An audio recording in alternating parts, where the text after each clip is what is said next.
एक sword master ने हमारे एमसी की पूरी फैमिली को कुछ ही पल के अंदर मार दिया। दया एक झूठ था, लेजेंड सब नकली निकले। तो उस लड़के ने पागलपन चुन लिया, तो उसने जलती हुई तलवार निकल ली ताकि उस आदमी का शिकार कर सके जिसको भगवान तक नहीं मार पाए। ये किसी हीरो की रिग्रेशन वाली कहानी नहीं, ये हमारे एमसी का रिवेंज आर्क है। तो चलिए इस स्टोरी को शुरू करते हैं। मेरे पापा हमेशा मेरे को एक स्टोरी बताया करते थे, अरहान तुम उसको अच्छे से याद रखना। एक मेंबर के रूप में कार्विन फैमिली के तुमको इस स्टोरी को हमेशा याद रखना होगा। भले ही अभी हम लोग इस समय पे इस छोटे से गांव पे रहते हैं, कैपिटल से बहुत ज्यादा दूर, मगर आज से 200 साल पहले जो हमारे फैमिली का स्टेटस था वो दूसरे किसी से मैच नहीं किया जा सकता था। और हमारे फैमिली के अंदर एक नाइट रहा करता था जिसका नाम था गॉड ऑफ वॉर, जिसके ऊपर किंग को भरोसा था और सभी लोग उसकी रिस्पेक्ट करते थे। और हमारी फैमिली को चूज किया गया था स्वॉर्ड द्वारा, और उसके बाद से हमारी जनरेशन ने ग्रेटेस्ट स्वॉर्ड मास्टर को बनाया, जिसके कारण से सभी लोग उनको रिस्पेक्ट से ट्रीट करते थे, एक इनविंसिबल प्रोटेक्टर के नाम से। कार्वेन अरहान, अब तुम हमारी पोजीशन को लोगे और इस फैमिली के हेड बनोगे। तुमको हमेशा अपनी जिंदगी प्राइडफुल तरीके से जीनी होगी क्योंकि तुम्हारे वेन्स के अंदर बहता है कार्वेट फैमिली का ब्लड, और तुमको यहाँ पे रीगेन करनी पड़ेगी हमारी फैमिली की ग्लोरी को, और तुमको अपनी छाती चौड़ी करके खड़ा रहना पड़ेगा इस लैंड को प्रोटेक्ट करने के लिए। और यही है ड्यूटी कार्वेन्स की। और हमको सीन दिखाया जाता है कोसाल गाँव का, और ये एक हीरो टेल्स थी जो मेरे फादर हमेशा मेरे को बताया करते थे। शायद तक ये बस एक टेल ही थी, उससे ज्यादा कुछ भी नहीं। यहाँ पे लोग अपनी प्रीवियस ग्लोरी को सुनाया करते थे। ये सारी चीजें यहाँ पे बहुत ही ज्यादा कॉमन थी। अगर ये स्टोरी सही हुई कार्वेन की तो हम लोग इस गरीब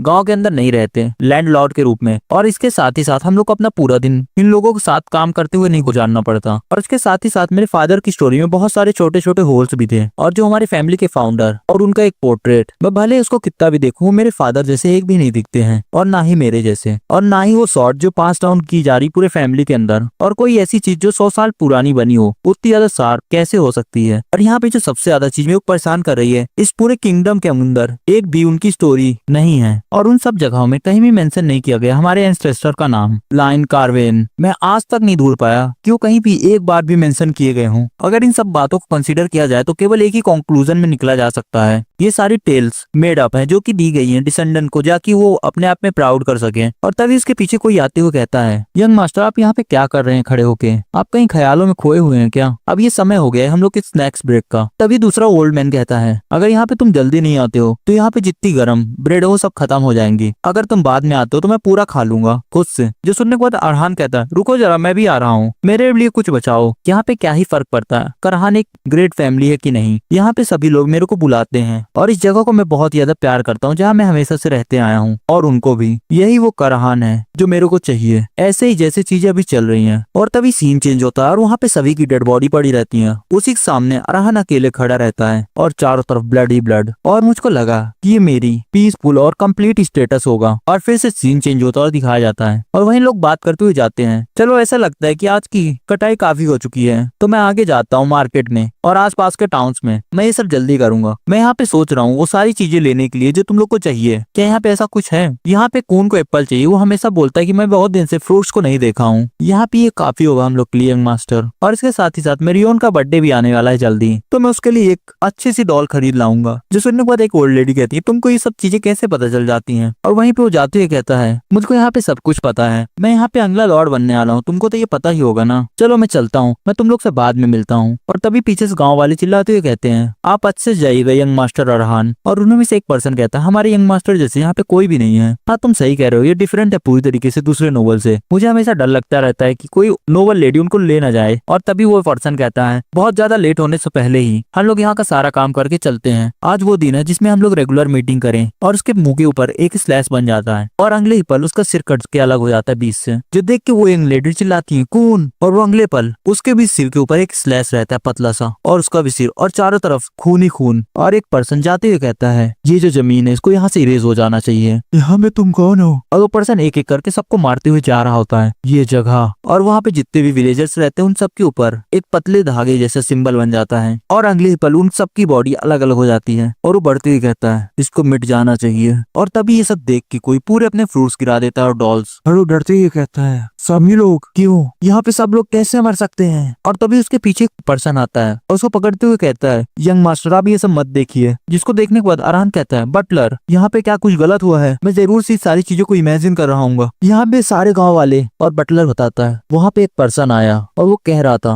अरहान को यहाँ से मिट जाना चाहिए। इसको केवल उस सबको मारने में 10 मिनट लगे। और वो जिस तलवार को विल्ड करता है वो बहुत ही ज्यादा कोल्ड और डिफरेंट है। वो आदमी अचानक से आ गया बिना किसी प्रकार की वार्निंग के और उसी समय पे आधे से ज्यादा गांव वालों को उसने मार दिया। मैं यहाँ पे केवल ऑर्डर फॉलो कर रहा हूँ। और इसी तरीके से आधा करहान फॉल हो चुका था और इन सब के बाद वो अचानक से गायब हो गया बिना किसी ट्रेस के, केवल एक सिंगल डिजास्टर स्वॉर्ड मास्टर द्वारा। ये किस प्रकार का डर है? ये तो अनएक्सपेक्टेड डिजास्टर था। जो सब देखने के बाद अरहान अपना दिमाग खो रहा था धीरे धीरे करके। वो जहाँ देख रहा था उसके चारों तरफ एकदम ब्लड और डेड बॉडीज बिना सिर के गिरी हुई थी। ये सब देख के वो एकदम पूरी तरीके से पगला चुका था। और तभी उसके पीछे से कोई आवाज लगाता अरहान, जो सुनने के बाद वो बोलता है, मदर यहाँ पे एक होप की किरण। और वो जाके अरहान से गले मिल जाती हैं और रोती हुई कहती हैं, तुम बच गए मेरे बच्चे, मैं यहाँ पे बहुत ही ज्यादा खुश हूँ। उस एक मूवमेंट के अंदर मुझको सब कुछ रियलाइज हो गया और मैं अपने सेंसेस में वापस आ गया। और उसके बाद मुझको रियलाइज हुआ, क्यों मगर ऐसा क्यों? यहाँ पे ऐसी ट्रेजेडी कैसे हो सकती है? किस कारण से जो स्वॉर्ड मास्टर उसने वील्ड की और वाइप आउट कर दिया आधे करहान टेरिटोरी को कुछ पलों के अंदर। और उसने मेरे फैमिली वालों को किसी को कुछ नहीं किया, बस कुछ शब्द लिख के चला गया। मैं 1 महीनों के अंदर वापस आऊंगा। अगर तुमको यहाँ पे जिंदा रहना है तो ये सारी जगह छोड़ के जाना होगा सबके साथ। जो सुनने के बाद अरहान कहता है, मगर हमारे साथ ऐसा क्यों हुआ? यहाँ पे तुम हमारे साथ ऐसा क्यों कर रहे हो? हम लोगों ने यहाँ पे कौन सा क्राइम किया जिसके कारण हमको ये सजा मिल रही है? और वो पर्सन जाते हुए कहता है, मैं यहाँ पे बस ऑर्डर्स फॉलो कर रहा हूँ। उसके जाने के बाद यहाँ पे केवल कटी हुई लकड़ियां और डेड बॉडीज थी। एक एक करके जो पूरे सर्वाइविंग विलेजर्स थे वो गांव को छोड़ के जाने लगे। शायद तक वो इकलौता ऐसा रास्ता था जिससे वो लोग सर्वाइव कर सकते थे। मगर जो हमारी फैमिली के पास एक भी चॉइस भी नहीं थी। मेरे जो फादर थे उनके सिर के ऊपर बहुत ही ज्यादा रिस्पॉन्सिबिलिटी का भार था। और वो चिल्लाते हुए कहते हैं, मैं यहाँ पे ग्रेटेस्ट नाइट हूँ जिसने हंट डाउन किया नाइटमेयर्स को,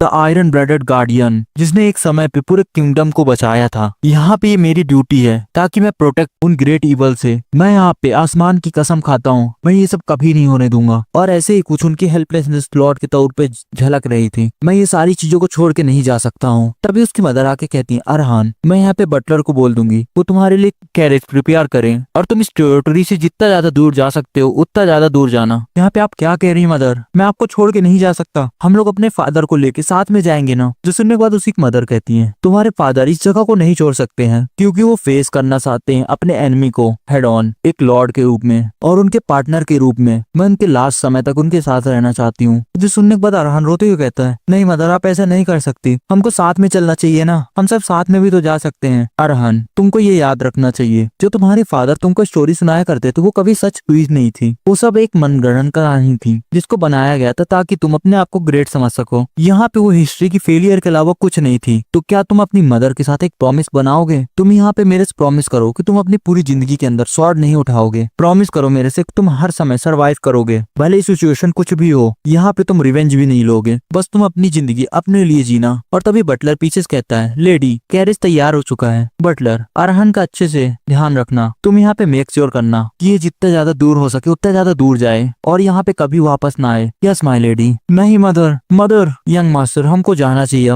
मदर मदर। और वहीं रोते हुए उसकी मदर कहती है, मैं तुमसे बहुत ही ज्यादा प्यार करती थी मेरे बच्चे। और तभी डोर खुलता है और दिखाया जाता है उसी के फादर अपना सिर पटक रहे थे बार बार। और उसी की मदर पीछे से आते हुए कहती है, यहाँ पे इतना ज्यादा सफर मत करो अकेले, आखिरी तक मैं तुम्हारे साथ रहूंगी। और तभी कैरेज का सीन दिखाया जाता है। यंग मास्टर मैं यहाँ पे जानता हूँ ये सारी चीजें बहुत ही ज्यादा पेनफुल होंगी, मगर इन सब के बावजूद आपको ये सब सहना होगा। वो जो आदमी है चलता फिरता तूफान है, वो एक ऐसा नेचर का डिजास्टर है जो हम जैसे ह्यूमंस उसको कभी भी ओवरकम नहीं कर सकते हैं। इस बात को आपको मानना होगा और इन सब चीजों को आपको भूलना पड़ेगा अगर आपको जिंदा रहना है तो। माय लॉर्ड आपको जरूर से चाहिए होगा ताकि आप जिंदा रह सकें। Young master. और तभी अरहान कैरेज से कूद के पीछे जाने लगता है घर की तरफ। मैं यहाँ पे भले कैसे भी सोचूं मगर मैं अकेले जिंदा नहीं रह सकता हूँ। मैं यहाँ पे ऐसे कैसे अपने मदर को पीछे छोड़ सकता हूँ? मैं अकेले ऐसे नहीं भाग सकता हूँ। भले वो लोग उसको एक कैलेमिटी बुलाते हैं मगर उसके बावजूद वो एक स्वॉर्ड मैन है जो कि एक इंसान है। वहाँ पे वो भी तो एक इंसान है जिसके कारण वो भी मरेगा अगर उसके दिल के आर पार एक एरो चली जाती है। तो मैं पूरे 1 महीने से प्रिपेयर कर रहा हूँ एक डिले पॉइजन को। अगर केवल मैं इसको उस चीज से शूट कर देता हूँ तो मैं उन सबको बचा सकता हूँ। और तभी वो अपने घर के सामने आता है और वो कुछ देख के पूरी तरीके से एकदम शॉक और दिखाया जाता है उसके फादर की हेड एक जगह पे टगी रहती है।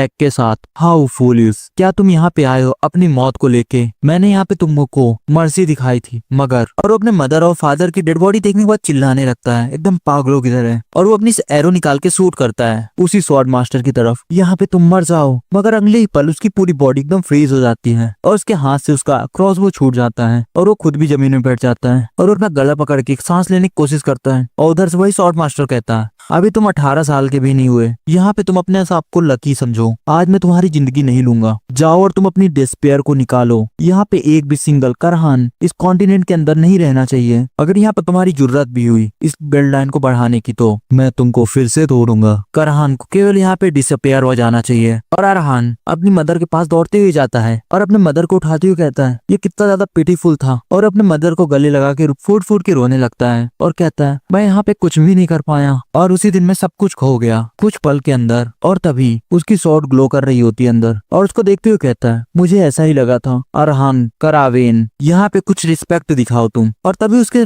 आंखों के सामने उसके एंसेस्टर की फोटो बनती है और उसके सामने आते हुए कहता है माय डिसेंडेंट, अब पूरे 1 साल हो गए हैं जब मैंने सब लोगों को जलाया था और उस समय पे मैं केवल प्रिपेयर कर रहा था अपने रिवेंज के लिए, और जिससे मेरे को रिवेंज लेना है वो इस समय पे स्वॉर्ड के पिनिकल पे बैठा हुआ है जो कि इस टाइम पे वर्ल्ड का स्ट्रॉन्गेस्ट स्वॉर्ड्समैन है, और एक गार्डियन जो कि प्रोटेक्ट करता है पीस को, किंगडम की। एक ऐसा आदमी जो इवल को बर्बाद करता है, एक ऐसा सुपर ह्यूमन जिसके पास सबसे ज्यादा टैलेंट था पूरे स्वॉर्ड्समैन के बीच में। और जो कार्लोस है वो विल्ड करता है 10 स्वॉर्ड्स को। वो एक ऐसे पर्सन का नाम और फेम है जिसने मेरी जिंदगी से मेरा सब कुछ छीन लिया था, और यहाँ पे ये सारी चीजें मेरे लिए केवल एक क्वेश्चन बन के रह गई, इसमें मेरे फैमिली को क्यों मारा, उसके सबके पीछे कौन था, और करहान फैमिली के पीछे का सीक्रेट क्या था। मगर इन सब के बावजूद एक चीज तो पूरी तरीके से क्लियर थी मेरे को, यहाँ पे जो सारी जिंदगी गई करहान की वो सब कभी वापस नहीं आने वाली है। मगर ये क्या है, और ये सारी अनसॉल्व मिस्ट्रीज मेरे को पूरी तरीके से पागल किए दे रही हैं। और तभी अपने आंखों के सामने उसी स्वॉर्ड को ग्लो होते हुए देखता है और कहता है यहाँ पे कुछ ऐसी चीजें जिसपे आप लोग भरोसा नहीं कर सकते वो मेरे आंखों के सामने आ चुकी है। अरहान, परवेन, थोड़ी रिस्पेक्ट दिखाओ मेरे डिसेंडेंट। पहले मेरे को ये देखने के बाद लगा कि सब झूठ है, मगर ये जो थे मेरे एंसेस्टर थे, एक लेजेंड, वो किताबों से जो मेरे फादर मेरे को सुनाया करते थे। मैंने ये सब भी पहले सुना था, मगर किसी कारण से वो सारी चीजें मेरे लिए एक शौक बन के आई और मुझे लगा कि ये सारी चीजें मेरे लिए एक हेलुसिनेशन है बस। मगर इन सब के बावजूद मैं जो मेरे सामने है वो सबको मना नहीं कर सकता। तभी उधर से कार्लोस कहता है मैंने सेंस किया तुम्हारे अंदर की वेवरिंग को, क्या तुम यहाँ पे डर रहे हो कि तुम पूरी तरीके से पागल हो चुके हो, या फिर एक एंसेस्टर जो तुम्हारी आंखों के सामने आ चुके हैं वो तुमको एक फैंटेसी लग रही है। जो सब सुनने के बाद अरहान कहता है अगर ये सारी सिचुएशंस इल्यूजन नहीं है और रियलिटी है तो क्या आप सही में हमारी फैमिली के फाउंडर थे, एक स्ट्रॉन्गेस्ट स्वॉर्ड मास्टर पूरे हिस्ट्री के अंदर, करहान फैमिली के? क्या मैं सही कह रहा हूँ? अगर आप सही में वो पर्सन है जिनके बारे में मेरे फादर हमेशा मेरे को बताया करते थे, तो आप केवल मेरे सामने क्यों अपेयर हुए, और इससे भी ज्यादा जरूरी अभी क्यों, ये पूरे समय के बाद? जो सुनने के बाद वही एंसेस्टर कहते हैं इसके, क्योंकि मुझको तुमको टेस्ट करना है खुद से। यहाँ पे देखो ये जो रिवेंज है ये कभी एक बार स्टार्ट ही नहीं होना चाहिए जब तक तुम अपने लिए सब कुछ देने के लिए काबिल ना हो तो। और मैं तुम्हारे पूरे पास्ट 1 साल से तुमको हर दिन देख रहा हूँ, भले ही तुम कितने ज्यादा पैथेटिक और होपलेस टैलेंट है तुम्हारे पास, इसको तुमको भी पहचान लेना चाहिए। मगर इन सब के बावजूद जो तुम्हारा ऑब्सेशन है स्वॉर्ड के साथ वो एक भी दिन कम नहीं हुआ, और कभी भी एक मोमेंट के लिए भी तुम्हारी विल नहीं टूटी। यहाँ पे तुमने मेरे से पूछा कि आज ही मैं क्यों तुम्हारे सामने अपीयर हुआ हूँ। इसका जो आंसर बहुत ही ज्यादा सिंपल है, क्योंकि जो तुम्हारी आंखों के अंदर नफरत है वो सबसे ज्यादा गहराई में पहुंच चुकी है, और इसके साथ ही साथ जो मेरा पेशेंस है वो भी अपने लिमिट में पहुंच चुका है, और जो मेरा मर्डर इंटेंट है वो उस एक आदमी को फाड़ के रख देना चाहता है जिसने मेरे पूरे डिसेंडेंट्स को मार दिया, और इस जगह के लोगों को भी। पूरे इस कॉन्टिनेंट की हिस्ट्री में यहाँ पे एक फैक्ट है जिसको कभी भी लोग जुटला नहीं पाए हैं, वो ये है कि एक स्वॉर्ड मास्टर ही दूसरे स्वॉर्ड मास्टर को मार सकता है। यहाँ पे तुम भी जानते हो ये चीज, इसी कारण से तुम अपनी तलवार रोज चलाते हो। तुम्हारे अंदर रिवेंज की बहुत ही ज्यादा आग है, इसमें कोई डाउट नहीं है, मगर तुम पूरी जिंदगी भर भी ट्रेन करोगे तो उसके लेवल पे नहीं रीच कर पाओगे, क्योंकि जो एक स्वॉर्ड मास्टर वो एक ट्रांजेंशन एग्जिस्टेंस है जो कि पूरे इंसानियत की लिमिट के बाहर रहता है, और उस लेवल की स्किल को एक जीनियस भी नहीं पा सकता है। और स्वॉर्ड मास्टर के बीच में भी वो जो आदमी था वो उन सब के ऊपर खड़ा है और अलग ही लेवल में। और मेरे टाइम में जो वॉर का समय था उस समय पे भी ऐसे बहुत कम वॉरियर थे उस जैसी स्किल लेके, और यहाँ पे इस जनरेशन के अंदर कोई भी नहीं मार सकता उसको। और जिस साथ समय गुजरा और जैसे समय कटेगा वो आदमी और भी ज्यादा ग्रेटर बनता जाएगा। जो सब सुनने के बाद अरहान अपने मन के अंदर ही सोचता है मैं यहाँ पे जानता हूँ कि हम दोनों के बीच में कितना बड़ा गैप है, मगर यहाँ पे तुम कह रहे हो कि ये मुश्किल नहीं, मेरे लिए नामुमकिन नामुमकिन है तो मेरे को केवल उस आदमी को केवल खड़े होकर देखना पड़ेगा जिस आदमी ने मेरे सामने मेरा सब कुछ छीन लिया और बन गया एक हीरो। मैं फिर से एक पावरलेस बन चुका हूँ, मगर अभी और इसी समय से एक चीज डिफरेंट रहेगी, और वो इसलिए है क्योंकि मैं तुम्हारी मदद करने वाला हूँ जिससे तुम बन सको स्ट्रॉन्ग और उससे भी ज्यादा शार्प ब्लेड, और एक मेंबर कैरवेन के बल्दी तुम उसको जज कर सको उस मर्डरर को। यहाँ पे केवल एक ही रास्ता है जो कि करहान ले सकता है। तुम मेरी तलवार को खा लो, डिसेंडेंट ऑफ स्टील ब्लड। और वो जाता है एक भट्टी के अंदर और उस पूरी स्वॉर्ड को एकदम गर्म करता है और वो बोलता है जो करहान ब्लड लाइन है वो इंसानों और डॉर्फ की ब्लड लाइन से मिक्स होकर बना है, और उसकी पेल आंखों से वही स्वॉर्ड को देख रहा होता है वो। और उसका एंसेस्टर बताता है ये सब शुरू हुआ था एक हाफ डॉर्फ से, और यहाँ पे जो साइकोलॉजिकल ट्रेड है डॉर्फ की वो अपीयर नहीं होगी, मगर इसकी जो ब्लड लाइन के अंदर एक स्पेशल एबिलिटी है जो कि पास डाउन की जाती है डिसेंडेंट द्वारा, और जो एबिलिटी उसकी पावर है स्वॉर्ड को कंज्यूम करने वाली, जिसके कारण से वो सारी स्किल तुम याद कर सकते हो जो उस बिल्डर ने कभी यूज की थी उस स्वॉर्ड पकड़ के। यही एक कारण है जिसके कारण करहान फैमिली इतने ज्यादा स्वॉर्ड मास्टर को प्रोड्यूस की जनरेशन बाय जनरेशन, और जो सोर्स ऑफ पावर है हमको इतना ज्यादा ग्रेट फैमिली बनाती है वो है इनहेरिट करना पावर को केवल स्वॉर्ड खाने के बाद। यहाँ पे पूरी तरीके से लोग जानते हैं कि जो डॉर्व हैं वो दोस्त हैं लोहे के और आग के, मगर आज के पहले मैंने कभी ऐसी एबिलिटी को नहीं सुना है। ये सब देखने के बाद बहुत ही ज्यादा खराब लग रही है और पागलपन वाली, और ये जो स्टोरी है वो मेरे को और भी ज्यादा कंफ्यूज कर रही है। मगर इन सब के बावजूद जो भरोसा है वो केवल रिजल्ट के ऊपर ही प्रूफ किया जा सकता है। यहाँ पे मेरे पास किसी प्रकार की लग्जरी नहीं है, और अपने एंसेस्टर की तरफ देखते ही कहता है उसको यहाँ पे बताओ इस शॉर्ड को कैसे कंज्यूम करूं। जो सुनने के बाद उसका फैमिली एल्डर कहता है इसकी जो मेथड है बहुत ही ज्यादा सिंपल है, तुमको ये शॉर्ड को इतना हीट करना है जब तक वो एकदम सॉफ्ट ना हो जाए, और उसके बाद उसको खा लो। जो सेम प्रोसेस अरहान करता भी है, और उस शॉर्ड को कंज्यूम करते हुए अपने मन के अंदर ही सोचता है मुझे ऐसा लगता है कि मैं एक नाइटमेयर के अंदर फंस चुका हूँ और मैं पागल हो रहा हूँ धीरे धीरे करके। मैं भले ही एक बेफालतू को गोल को पीछा कर रहा हूँ, मगर इसके बावजूद अगर इसमें 1% भी चांस है तो मैं ये करूंगा। और वो शॉर्ड खाने लगता है एकदम पागलों के जैसे, जिसके कारण से उसका पूरा माउथ उसके हाथ जल रहे होते हैं और वो खुद फायर में रहता है और चिल्ला रहा होता है जोर जोर से दर्द में। और वही शॉर्ड आधी खत्म होने के बाद जमीन में गिरती है, और उसके बाद अरहान अपना गला पकड़ लेता है और जमीन में गिर जाता है चिल्लाते हुए, और वो याद करता है अपनी वही बदले वाली आंखों से कैसे उसके आंखों के सामने उसके सभी लोग मारे गए थे। वो सब कुछ एक एक करके याद कर रहा होता है, और फिर से उसी शॉर्ड को पकड़ के खाने लगता है एकदम पागलों की तरह, और कहता है मैं एक बन के रहूंगा, भले इसके रिजल्ट के रूप में मेरी जिंदगी चली जाए फिर भी मैं एक बन के रहूंगा। मैं एक शॉर्ड मास्टर बनूंगा उसको मारने के लिए। और तभी अगले दिन का सीन दिखाया जाता है, और अरहान उठते हुए चिल्लाता है क्या मैं अभी भी जिंदा हूँ? मैं यहाँ पे केवल जिंदा नहीं, बिल्कुल मेरे ऊपर पूरे एक भी स्क्रैच तक नहीं है। इसके बावजूद मैंने उस शॉर्ड को पूरा गर्म होने के बाद खाया। मुझे लगा जो कल का दिन था वो मेरे लिए एक सपना था, मगर अब देखने के बाद ऐसा लगता है कि ये पूरा सच्चाई थी, और इसके साथ मेरे पास कोई कारण नहीं कि मैं ये शॉर्ड का हैंडल बस पकड़े रहूं। और तभी इसके मन के अंदर ही कोई बोलता है तुम्हारे जैसे कोई आदमी जिसके पास इतनी ज्यादा खराब बॉडी हो मगर इसके बावजूद तो तुम्हारी मेंटल कैपेसिटी वो थोड़ा डिसेंट है। यहाँ पे तुम्हारे एंसेस्टर्स भी बहुत सारे हार मान गए थे क्योंकि वो लोग हैंडल नहीं कर पा रहे थे बर्निंग फ्लेम को। तुमने मेरी कहानियों के ऊपर भरोसा किया, और यहाँ पे जो तुम्हारे फादर तुमको कहानी सुनाया करते थे वो सब सच है यहाँ पे, और मैं यहाँ पे तुम्हारा कोई भ्रम नहीं हूँ। और वो उसको रिस्पेक्ट शो करते हुए कहता है मैं अरहान कारवेन हूँ, आप मेरी ग्रीटिंग स्वीकार करे फाउंडर। तुम मेरे को बुलाओ मास्टर यंग डिसेंडेंट, क्योंकि आज से पहले जितने लोग मेरी टेक्निक को रिसीव किए वो सब मेरे को यही बुलाया करते थे। जो सुनने के बाद अरहान कहता है यस मास्टर। तो इसका कहने का मतलब ये है कि और अब मैंने इनहेरिट कर लिया आपकी ग्रेट पावर को, जैसे आपने लास्ट रात को कहा था कि मैं पावर को ऑब्टेन कर सकता हूँ केवल इस शॉर्ट को कंज्यूम करने के बाद। मगर इन सब के बावजूद यहाँ पे मेरी बॉडी के अंदर एक भी चेंजेस फील नहीं हो रहे। जो सुनने के बाद उसका मास्टर कहता है यहाँ पे थोड़ी सी दिक्कत आ गई है। अगर सिंपल शब्दों में कहूँ यहाँ पे ये प्रॉब्लम नहीं है, बिल्कुल तुम ही प्रॉब्लम हो। आपके कहने का मतलब क्या है? नॉर्मली यहाँ पे कोई आदमी शॉर्ट को कंज्यूम करने के बाद तुरंत से शॉर्ट मास्टर बन जाता है, मगर मुझे अब ऐसा लगता है कि जो मेरी ब्लड लाइन थी वो धीरे धीरे करके जनरेशन बाई जनरेशन वो कम होती गई। मगर इन सब के बावजूद तुम्हारे पास एबिलिटी है शॉर्ट को खाने वाली, मगर इसके बावजूद जो पावर है वो धीरे धीरे कमजोर होने की लगी। अगर सीधे सीधे शब्दों में कहूँ तो जो तुम्हारे करंट स्टेटस है उसमें ये पूरी तरीके से नामुमकिन है कि तुम मेरे शॉर्ट को प्रोसेस कर सको। जो सुनने के बाद अरहान पूरी तरीके से कंफ्यूज और स्पीचलेस और खड़े होते हुए कहता है चलिए मैं देख सकता हूँ, अगर यहाँ पे ऐसा आप कह रहे हैं तो ये जरूर से सच ही होगा। क्या तुमको बस यहाँ पे इतना ही कहना है? जो सुनने के बाद अरहान कहता है मैं यहाँ पहले से ही जानता हूँ अपनी बॉडी की लिमिटेशन को, भले ही जिसका जो रिजल्ट है वो डिसअपॉइंटिंग है, मगर यहाँ पे जो दूसरा पाथ है वो अभी भी बचा हुआ है। क्या दूसरा रास्ता? यहाँ पे भी आपने खुद कहा था यहाँ पे नामुमकिन है मेरे करंट स्टेटस को लेके, तो उसका ये मतलब है किसी दिन मैं आपकी पावर को अवेकन कर सकता हूँ। अगर दूसरे शब्दों में कहूँ तो मेरे को यहाँ पे बस खाना चाहिए करंट कैपेबिलिटी को सूट करे। यहाँ पे जो तुम्हारी सोच है वो पहले से स्वॉर्ड मास्टर के लेवल में पहुंच चुकी है। यहाँ पे तुम उन जगह पे जाओ जहाँ पे बैटल हुआ करती थी, वहाँ पे तुमको मिलेंगे पुराने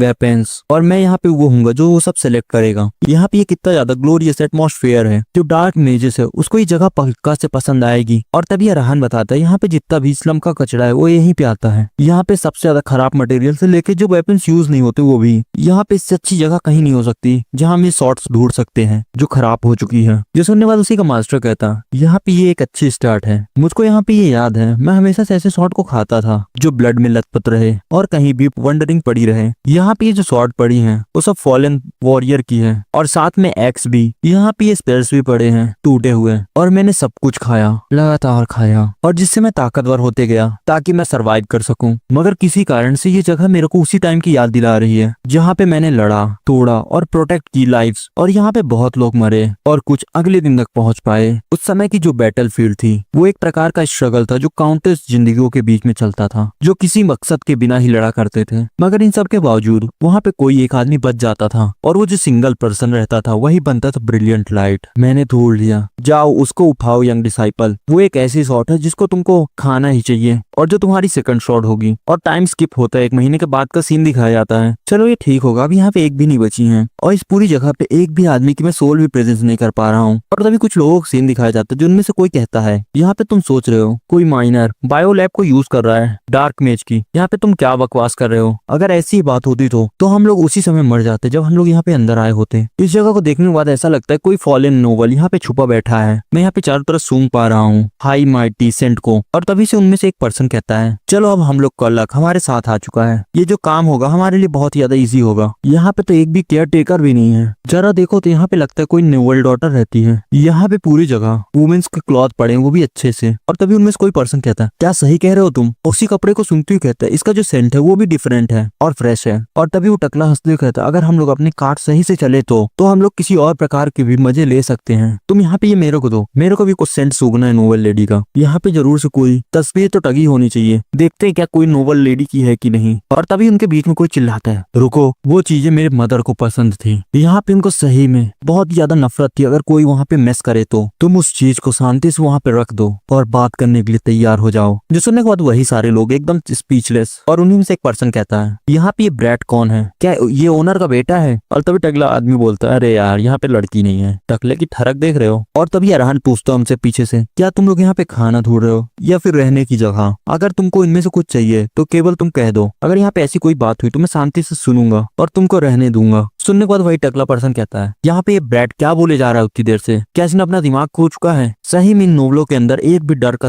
जगह नहीं है, तुमको यहाँ पे छुपे रहना चाहिए था जब तक हम लोग यहाँ थे। जो सुनने के बाद अरहान थोड़ा पछताता है और आंख बंद कर लेता है। और वही टकला बोलता है कि अगर तुमको सही में यहाँ पे इतना ज्यादा जल्दी है मरने की तो। और तभी अरहान अपनी आंख खोलता है और उसकी आंख में एकदम बदले की आग दिख रही थी। और तभी उसके टकले के पेट में एक चीज स्टैप कर देता है और कहता है लगता है तुम यहाँ पे अनइनवाइटेड गेस्ट हो, यहाँ पे तुम विजिटर हो ही नहीं सकते। और तभी थोड़ा फ्लैशबैक दिखाया जाता है और एक भट्टी का सीन, उसी के सामने अरहान और उसके मास्टर खड़े रहते हैं। और तभी अरहान बोलता है मास्टर क्या ये वो सोर्ड है जिसको मेरे को सही में खाना चाहिए। इसको देखने पे ऐसा लगता है कि ये एक निडल है शॉर्ट से, अगर मैं इससे कुछ काटने की कोशिश करता हूँ तो मुझे ऐसा लगता है कि टूट जाएगी। इसके बाद उसी का मास्टर कहता है ये तो नेचर है इसका, यहाँ पे ये पहली ऐसी शॉर्ट थी जिसको काटने के लिए नहीं बनाया गया था, ना ही कुछ तोड़ने के लिए। इस वेपन को बनाया गया था केवल सिंगल पर्पस के लिए, और वो था एनिमी के वाइटल पॉइंट्स को अटैक करने के लिए। और वो एक डिसाइसिव मूवमेंट के लिए शॉर्ट बनाई गई थी जो है थ्रस्ट। जो सुनने के बाद अरहान अपने मन के अंदर ही कहते हैं क्या केवल थ्रस्ट के लिए बनाई गई थी। अगर यहाँ पे ऐसी बात है तो ये बहुत ज्यादा कमजोर नहीं होगी, जरा उसको एक बार अच्छे से देखो, उससे ज्यादा अच्छा स्पेयर नहीं होगा यंग डिसाइपल। यहाँ पे तुम गलत सोच रहे हो, मगर इन सब के बावजूद जो तुम्हारी वीक बॉडी है उन सब के हिसाब से ये भी कुछ काम की नहीं आएगी। बस तुम यहाँ पे ये जान जाओ इस शॉर्ट के ओनर के मरने से पहले उसने इसकी मदद से लगभग 2000 एनिमी को मारे थे खुद से, और इन सब के बावजूद उसकी बॉडी वुमेन की थी जो तुम्हारी बॉडी से भी ज्यादा कमजोर थी। तो कुछ शॉर्ट को रिस्पेक्ट दिखाओ और इसको खा जाओ। इसका जो वजन है वो स्टील से भी ज्यादा हल्का है, मगर जो इसका बर्डन वो और भी ज्यादा हैवियर है। इसको तुम खाओ अपनी लाइफ को लाइन में रखते। और उसके बाद तुम इनहेरिट कर लोगे उस वुमेन की मेमोरीज को। इसके बाद तुमको बहुत सारी चीजें मिलेंगी। और यहाँ पे ये बच्चा जो लास्ट चीज याद रखा मैनर के अंदर वो था फ्लेम्स, और उसी शॉर्ट मास्टर की मेमोरीज दिखाई जाती है। मार, क्या तुम उठ चुकी हो? जब एक आधी जली हुई लड़की ने अपनी आंखें खोली, उसके लिए सारी दुनिया बदल चुकी थी। उसके पेरेंट्स की जो बॉडी थी उसको पहचाना भी नहीं जा सकता था, और पूरी तरीके से ऐस बन गई थी उस फायर के अंदर। और सब के बावजूद वो केवल वहाँ पे सरवाइव ही कर पाई थी। और उस बच्चे ने धीरे से कहा, मैं भी काश उनके साथ मर जाती। वहाँ पे उस पल उसने अपना सब कुछ खो दिया था, और इन सब के बाद वो बच्ची एक ऑर्फन बन के रह गई। और उस दिन उसको रियलाइज हुआ जो ऑर्फन वर्शिप करते हैं गॉड ऑफ फायर को, और फायर को देखते हैं सेल्वेशन के रूप में। जिसके बाद वो बच्ची फिर से एक बार अंधकार की गहराइयों में चली गई, और वो याद करती कैसे उस फायर के द्वारा उसका सब कुछ खो गया, और एक ऐसी जगह के अंदर आ गई जहाँ पे फायर को सेल्वेशन के रूप में देखा जाता है। और वो अभी भी फ्लेम्स का पीछा नहीं छुड़ा पा रही थी। और उस दिन ये सारी चीजें फॉलो की जा रही थी उस प्लेस में, एक पीसफुल हीरोइक इंसिडेंट्स को। और तभी उसके बगल में एक पर्सन कहता है, यहाँ पे इसके फेस के साथ क्या दिक्कत है? और तभी दूसरा बच्चा कहता है, मैंने सुना कि ये गॉडेस द्वारा कर्स मिला है इसको, तो इसके जो फेस में मार्क्स है वो एक कर्स है, इसलिए मैं सोच रही थी इतना ज्यादा गंदा क्यों दिख रहा है। यहाँ पे किस तरह की है? ये तो एक मॉन्स्टर है, डिस्गस्टिंग, बहुत ही ज्यादा गंदी दिख रही है ये। जो सब सुनने के बाद वो कहती है, मुझको यहाँ पे मरना है। और उस दिन के बाद वो हर दिन भगवान से प्रार्थना करती थी ताकि वो मर सके। और उस फायर से भागने के लिए उस दिन से उसको चारों तरफ उन्हीं आंखों से देखा जा रहा था। और फायर जो थी उसके दिल के अंदर वो और भी ज्यादा बढ़ती जा रही थी जब जब वो अपनी आंखें खोलती थी। और जब तक वो दिन नहीं आया, उसने एक स्वॉर्ड को देखा जो कि बहुत ही ज्यादा रफ और पतली थी, मगर वो इतना ज्यादा सुंदर थी कि उसको सब कुछ भुलाने की मदद कर दी। और जिस पर्सन को स्वॉर्डमैनशिप देख रही थी उसका नाम था हीगेट, और वो एक ओल्ड स्वॉर्डमैन है जो कि चारों तरफ घूम रहा है, जिसने बहुत दिन तक काम किया था ऑर्फन विलेज में। किसी नॉर्मल सर्कमस्टेंसेस में मुझसे बात करने की हिम्मत भी नहीं करती, मगर उसकी शॉर्ट स्विंग देखने के बाद मैं रुक नहीं पाई, और मैं उससे पूछती हूँ कि मैं आपके जैसे कैसे बन सकती हूँ मास्टर, मुझको भी यहाँ पे वो सीखना है। और उसने पहला स्टेप रख लिया अपनी जिंदगी जीने के लिए। और जो सुनने के बाद वो पर्सन कहता है, क्या ये सारी चीजें तुमको मदद करेंगी मारे? और खासकर ये सारी चीजें तुम जैसे लड़कियों के लिए नहीं बनाई गई। इस जैसे ब्लेड तुमको केवल जख्म देगी, उससे ज्यादा कुछ भी नहीं, तो तुम वापस से चली जाओ। जो सुनने के बाद मारे कहती है, अगर मैं केवल इसको सीख लेती हूँ तो मैं फिर से कभी नहीं डरूंगी इस तरह किसी भी फायर से इस दुनिया के। जो सुनने के बाद वो पर्सन भी एकदम स्पीचलेस रहता है, और उसको अपने रूम के अंदर ले जाता है और बोलता है, यहाँ से कुछ भी एक उठा लो, अगर तुम इसको चला लेती हो तो मैं तुमको सिखाऊंगा। जो सुनने के बाद वो थोड़ी देर एक जगह पे शांत खड़ी रहती है और कहती है, क्या मेरे को इसको बस चलाना है? जो सुनने के बाद वही ओल्ड मैन कहता है, मैंने अभी क्या कहा इसके अलावा? और वो एक स्वॉर्ड उठाते हुए कहती है, मैं जब तक फाइट बैक कर सकती हूँ तो। और वो एक नीडल टाइप ब्लेड को उठा लेती है, मैं यहाँ पे वो सब करूंगी जो भी इसके लिए लगेगा। और वही था मेरा फर्स्ट ट्रस्ट। और तभी हमको प्रेजेंट का सीन दिखाया जाता है, और वो एक पर्सन को स्टैप करने के बाद कहता है, तो तुम यहाँ पे पहली बार तो अनइनवाइटेड थे, और तुमने यहाँ पे विजिट करने भी नहीं आए। और वो जमीन पे गिर जाता है, वही टकला आदमी, जो देख के उसके पार्टी मेंबर्स थोड़े शॉक लग रहे होते हैं। जो सब देखने के बाद एक कहता है, यहाँ पे ये क्या था? तुम पे यहाँ पे एक बच्चे थे ना? और इधर से अरहान बोलता है, अब मुझे लगता है कि तुमको यहाँ पे बात नहीं करनी चाहिए। और पीछे से उसके मास्टर भी आते हैं, और वो अपने मन के अंदर ही कहते हैं कि पूरे 1 महीने से मैं इसको केवल एक ही चीज सिखा रहा हूँ, वो था फिजिकल ट्रेनिंग, जो कि इसके डेली रूटीन में था। और उसको ट्रेन करना रहता था 1 घंटे लंबी रनिंग के बाद। और मैंने उसको अभी तक एक भी सिंगल शॉट तरीका नहीं सिखाया है। मगर यहाँ पे एक फैक्ट की बात ये भी है कि वो इतना ज्यादा अच्छे थ्रस्ट को कर पा रहा है बिना सीखे, तो इसका केवल एक ही मतलब है, यहाँ पे जो मेरी डिजाइन है वो पूरी तरीके से फ्लॉलेस है। तो अब तुम मेरे को दिखाओ यंग डिसाइपल अपना फर्स्ट स्टेप एक कार्वेन के रूप में। और वो शॉट लेके खड़ा रहता है एक जगह पे, ठीक उसी जगह पे जहाँ पे उसको भाले से छेड़ा गया था। वही एक परफेक्ट रेंज थी उसको मारने के लिए। उसके लंग्स में एक मेरे जैसे पर्सन जिसने आज से पहले कभी ट्रेनिंग नहीं की है एक डुअल के लिए पूरी हिस्ट्री में अपने, यहाँ पे इसका कोई भी लॉजिकल रीजन नहीं है कि मैं इतनी ज्यादा एक्यूरेट थ्रस्ट कैसे मार पाया हूँ। मगर इसके बावजूद जो इसका एक्सप्लेनेशन है बहुत ही ज्यादा सिंपल है, क्योंकि जो प्रीवियस ओनर है इस निडल का, उसके साथ मैंने 1 महीने ट्रेनिंग की। यहाँ पे मेरे पास मेमोरी है मारी की उस दिन से, वहाँ वो मेरी बन गई साइलेंट इंस्ट्रक्टर। और ये सारी बातें शुरू हो चुकी है, वो फ्लैशबैक है उसका। वहाँ पे उसने मेरे को सिखाया कैसे मैं अपना मेंटेन कर सकती हूँ वेट, और मेंटेन कर सकती हूँ अपनी रिदम। मगर उसकी जो सिखाने की टोन थी वो बहुत ज्यादा कोल्ड थी। यहाँ पे इसकी जो स्किल थी वो किसी एकेडमी के अंदर नहीं सिखाई जाती। हीगेट की जो स्वॉर्डमैनशिप है वो फैली हुई है एक रूमर की तरह, एक लॉलेस स्पिरिट के नाम से। इन सब को प्रोसेस करने के लिए उसकी रॉ पावर ही काफी होगी। एक छोटी सी लड़की जो कि अपनी पूरी जिंदगी शैडो में गुजारी है एक फियर से, यहाँ सही में ये बहुत ही ज्यादा एडमरेबल है। और यहाँ पे जो हीगल का रास्ता है शॉट चलाने का, और तभी पूरा 1 साल बीत जाता है। और उसी से हीगल कहता है, मारी अब समय आ चुका है जब तुम ये दीवार को छोड़ के जाओ बाहर, जब वो समय आ जाएगा तो मैं तुमसे पूछूंगा कि तुम जाओ, इस पूरे दुनिया को घूमो, कितना बड़ा है ये देखो। यहाँ पे ये जो मेरा फाइनल लेसन है जो मैं तुमको देना चाहता हूँ, मैं यहाँ पे बहुत ज्यादा ग्रेटफुल हूँ। जो मेरा सफर था तुम्हारे साथ खत्म हुआ, मैं तुमको सब कुछ ओ करता हूँ, तुम यहाँ पे अच्छे से रेस्ट करना। और उसके बाद उसने फॉलो किया ही गर्ल की फुटस्टेप्स, और उसके बाद मैंने वापस गया ऑर्फन में, एक पूरी अननोन जगह पे। यहाँ पे ऐसा नहीं था कि मैंने रेपुटेशन कमाई हो मर्सनरी के रूप में, मगर ये पूरी तरीके से कुछ और था, या फिर ये शायद तक मेरी प्रेफरेंस थी एक स्लाइड ब्लेड को चुनना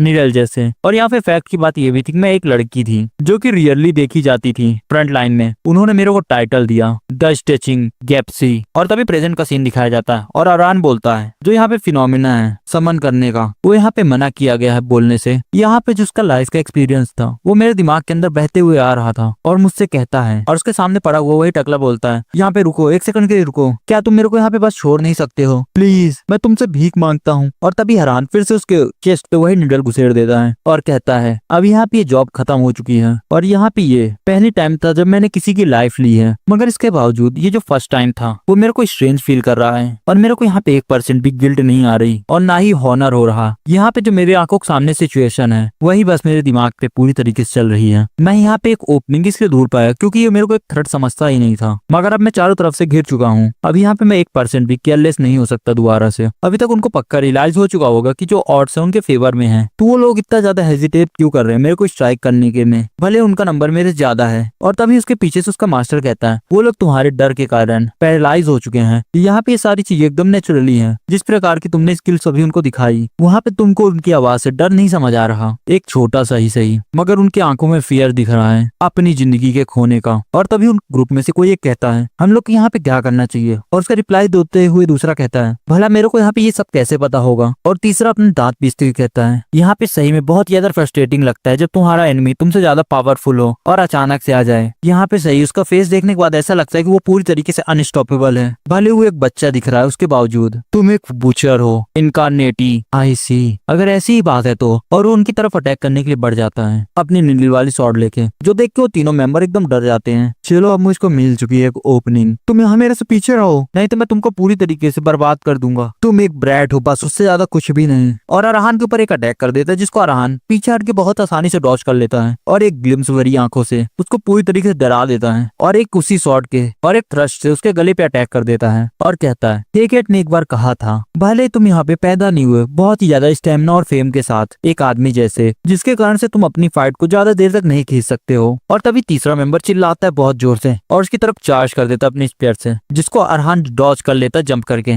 और कहता है इसी कारण से तुमको अपने सेकंड या फिर थर्ड एक्सचेंज से, और उसके हाथ में अपनी नीडल वाली शॉट को चुबा देता है, जिससे वो पूरी तरीके से अनकॉन्शियस हो जाता है और चिल्लाता है बहुत जोर से यहाँ पे तुम उनको दिखने मत दो कि तुम क्या लैक करती हो, उसकी जगह तुम अपने गिफ्ट को सार्व करो जो तुम्हारे पास पहले से ही है। और तभी मारी के सामने एक एनिमी आता है उसे अटैक करने के लिए हैवी शॉट से। यहाँ पे जो मेरी ग्रेटेस्ट स्ट्रेंथ है वो मेरी एजिलिटी है। सही में तुम्हारा ये जो फॉर्म है बहुत ही ज्यादा स्ट्रेंज है और इसके साथ ही साथ बहुत ज्यादा टेरिफाइंग भी। और वो उसी आदमी के ऊपर चली जाती है और उसी के ऊपर से उसके ऊपर एक थ्रस्ट अटैक करती है सिर के आर पार, और मैं कभी भी किसी भी एनिमी की थ्रस्ट को धूर सकती हूँ जहाँ पे मेरे को करना है। और उस एनिमी के बाद अरहान के सामने भी एक अपोनेंट बचता है और वो कहता है ये छोटा सा ब्रैट, मैं यहाँ पे जरूर से चीजों को देख रहा हूँ बस, नहीं ये एक मॉन्स्टर है, यहाँ पे ये कहाँ से आया है। और तभी रात का सीन दिखाया जाता है और वहाँ पे अरहान एक गड्ढा खन रहा होता है और तभी इसके मास्टर पूछते हैं क्या तुम अपने डाउट्स को अब साइड कर चुके हो, अगर तुम्हारे पास इतनी ताकत आ गई है कि तुम पूरे दिन तक स्विंग कर सकते हो अपनी स्वॉर्ड बिना किसी परेशानी के, तो तुम्हारे लिए 4 अनट्रेन्ड थग्स कुछ भी नहीं होंगे। मेरे कहने का मतलब है ऐसे तो कार्बन स्ट्रॉन्ग बनते हैं। और तभी अरहान बोलता है यहाँ पे जो अभी लाइफ थ्रेटनिंग कॉम्बैट हुआ था, यहाँ पे जो मास्टर ने कहा था वो सारी चीजें सच है। मेरी बॉडी का फ्लेक्सिबल बनना एक डांसर जैसे, और साथ में मेरी मेमोरी भी रिएक्ट कर रही है स्वॉर्ड की मेमोरी से, और जिसके बाद जो मरिया की मेमोरी थी वो मेरी बन चुकी है। और इसके बाद अब मेरे को थोड़ा बहुत समझ आने लगा है वो किस प्रकार का बर्डन लेके अपने दिल के अंदर पूरी दुनिया से लड़ी थी। क्या यही एक पावर है जहाँ पे तुम जितना ज्यादा स्ट्रॉन्ग बनोगे उतना ही अपने अपोनेंट को समझोगे, ऐसा कुछ ही तो मास्टर ने कहा था। यहाँ पे जो डाइजेशन की पावर है। और तभी उसके मास्टर कहते हैं मेरे यंग डिसेंडेंट, मैं तुमसे जो कहा हूँ उनमें से एक शब्द भी झूठ नहीं था, और इस बात से मैं गारंटी दे सकता हूँ जो तुम्हारे के आगे के दिन होंगे वो वो एक एग्नी में भरे हुए होंगे और तुमको बहुत सारी हार्डमैनशिप के साथ गुजरना होगा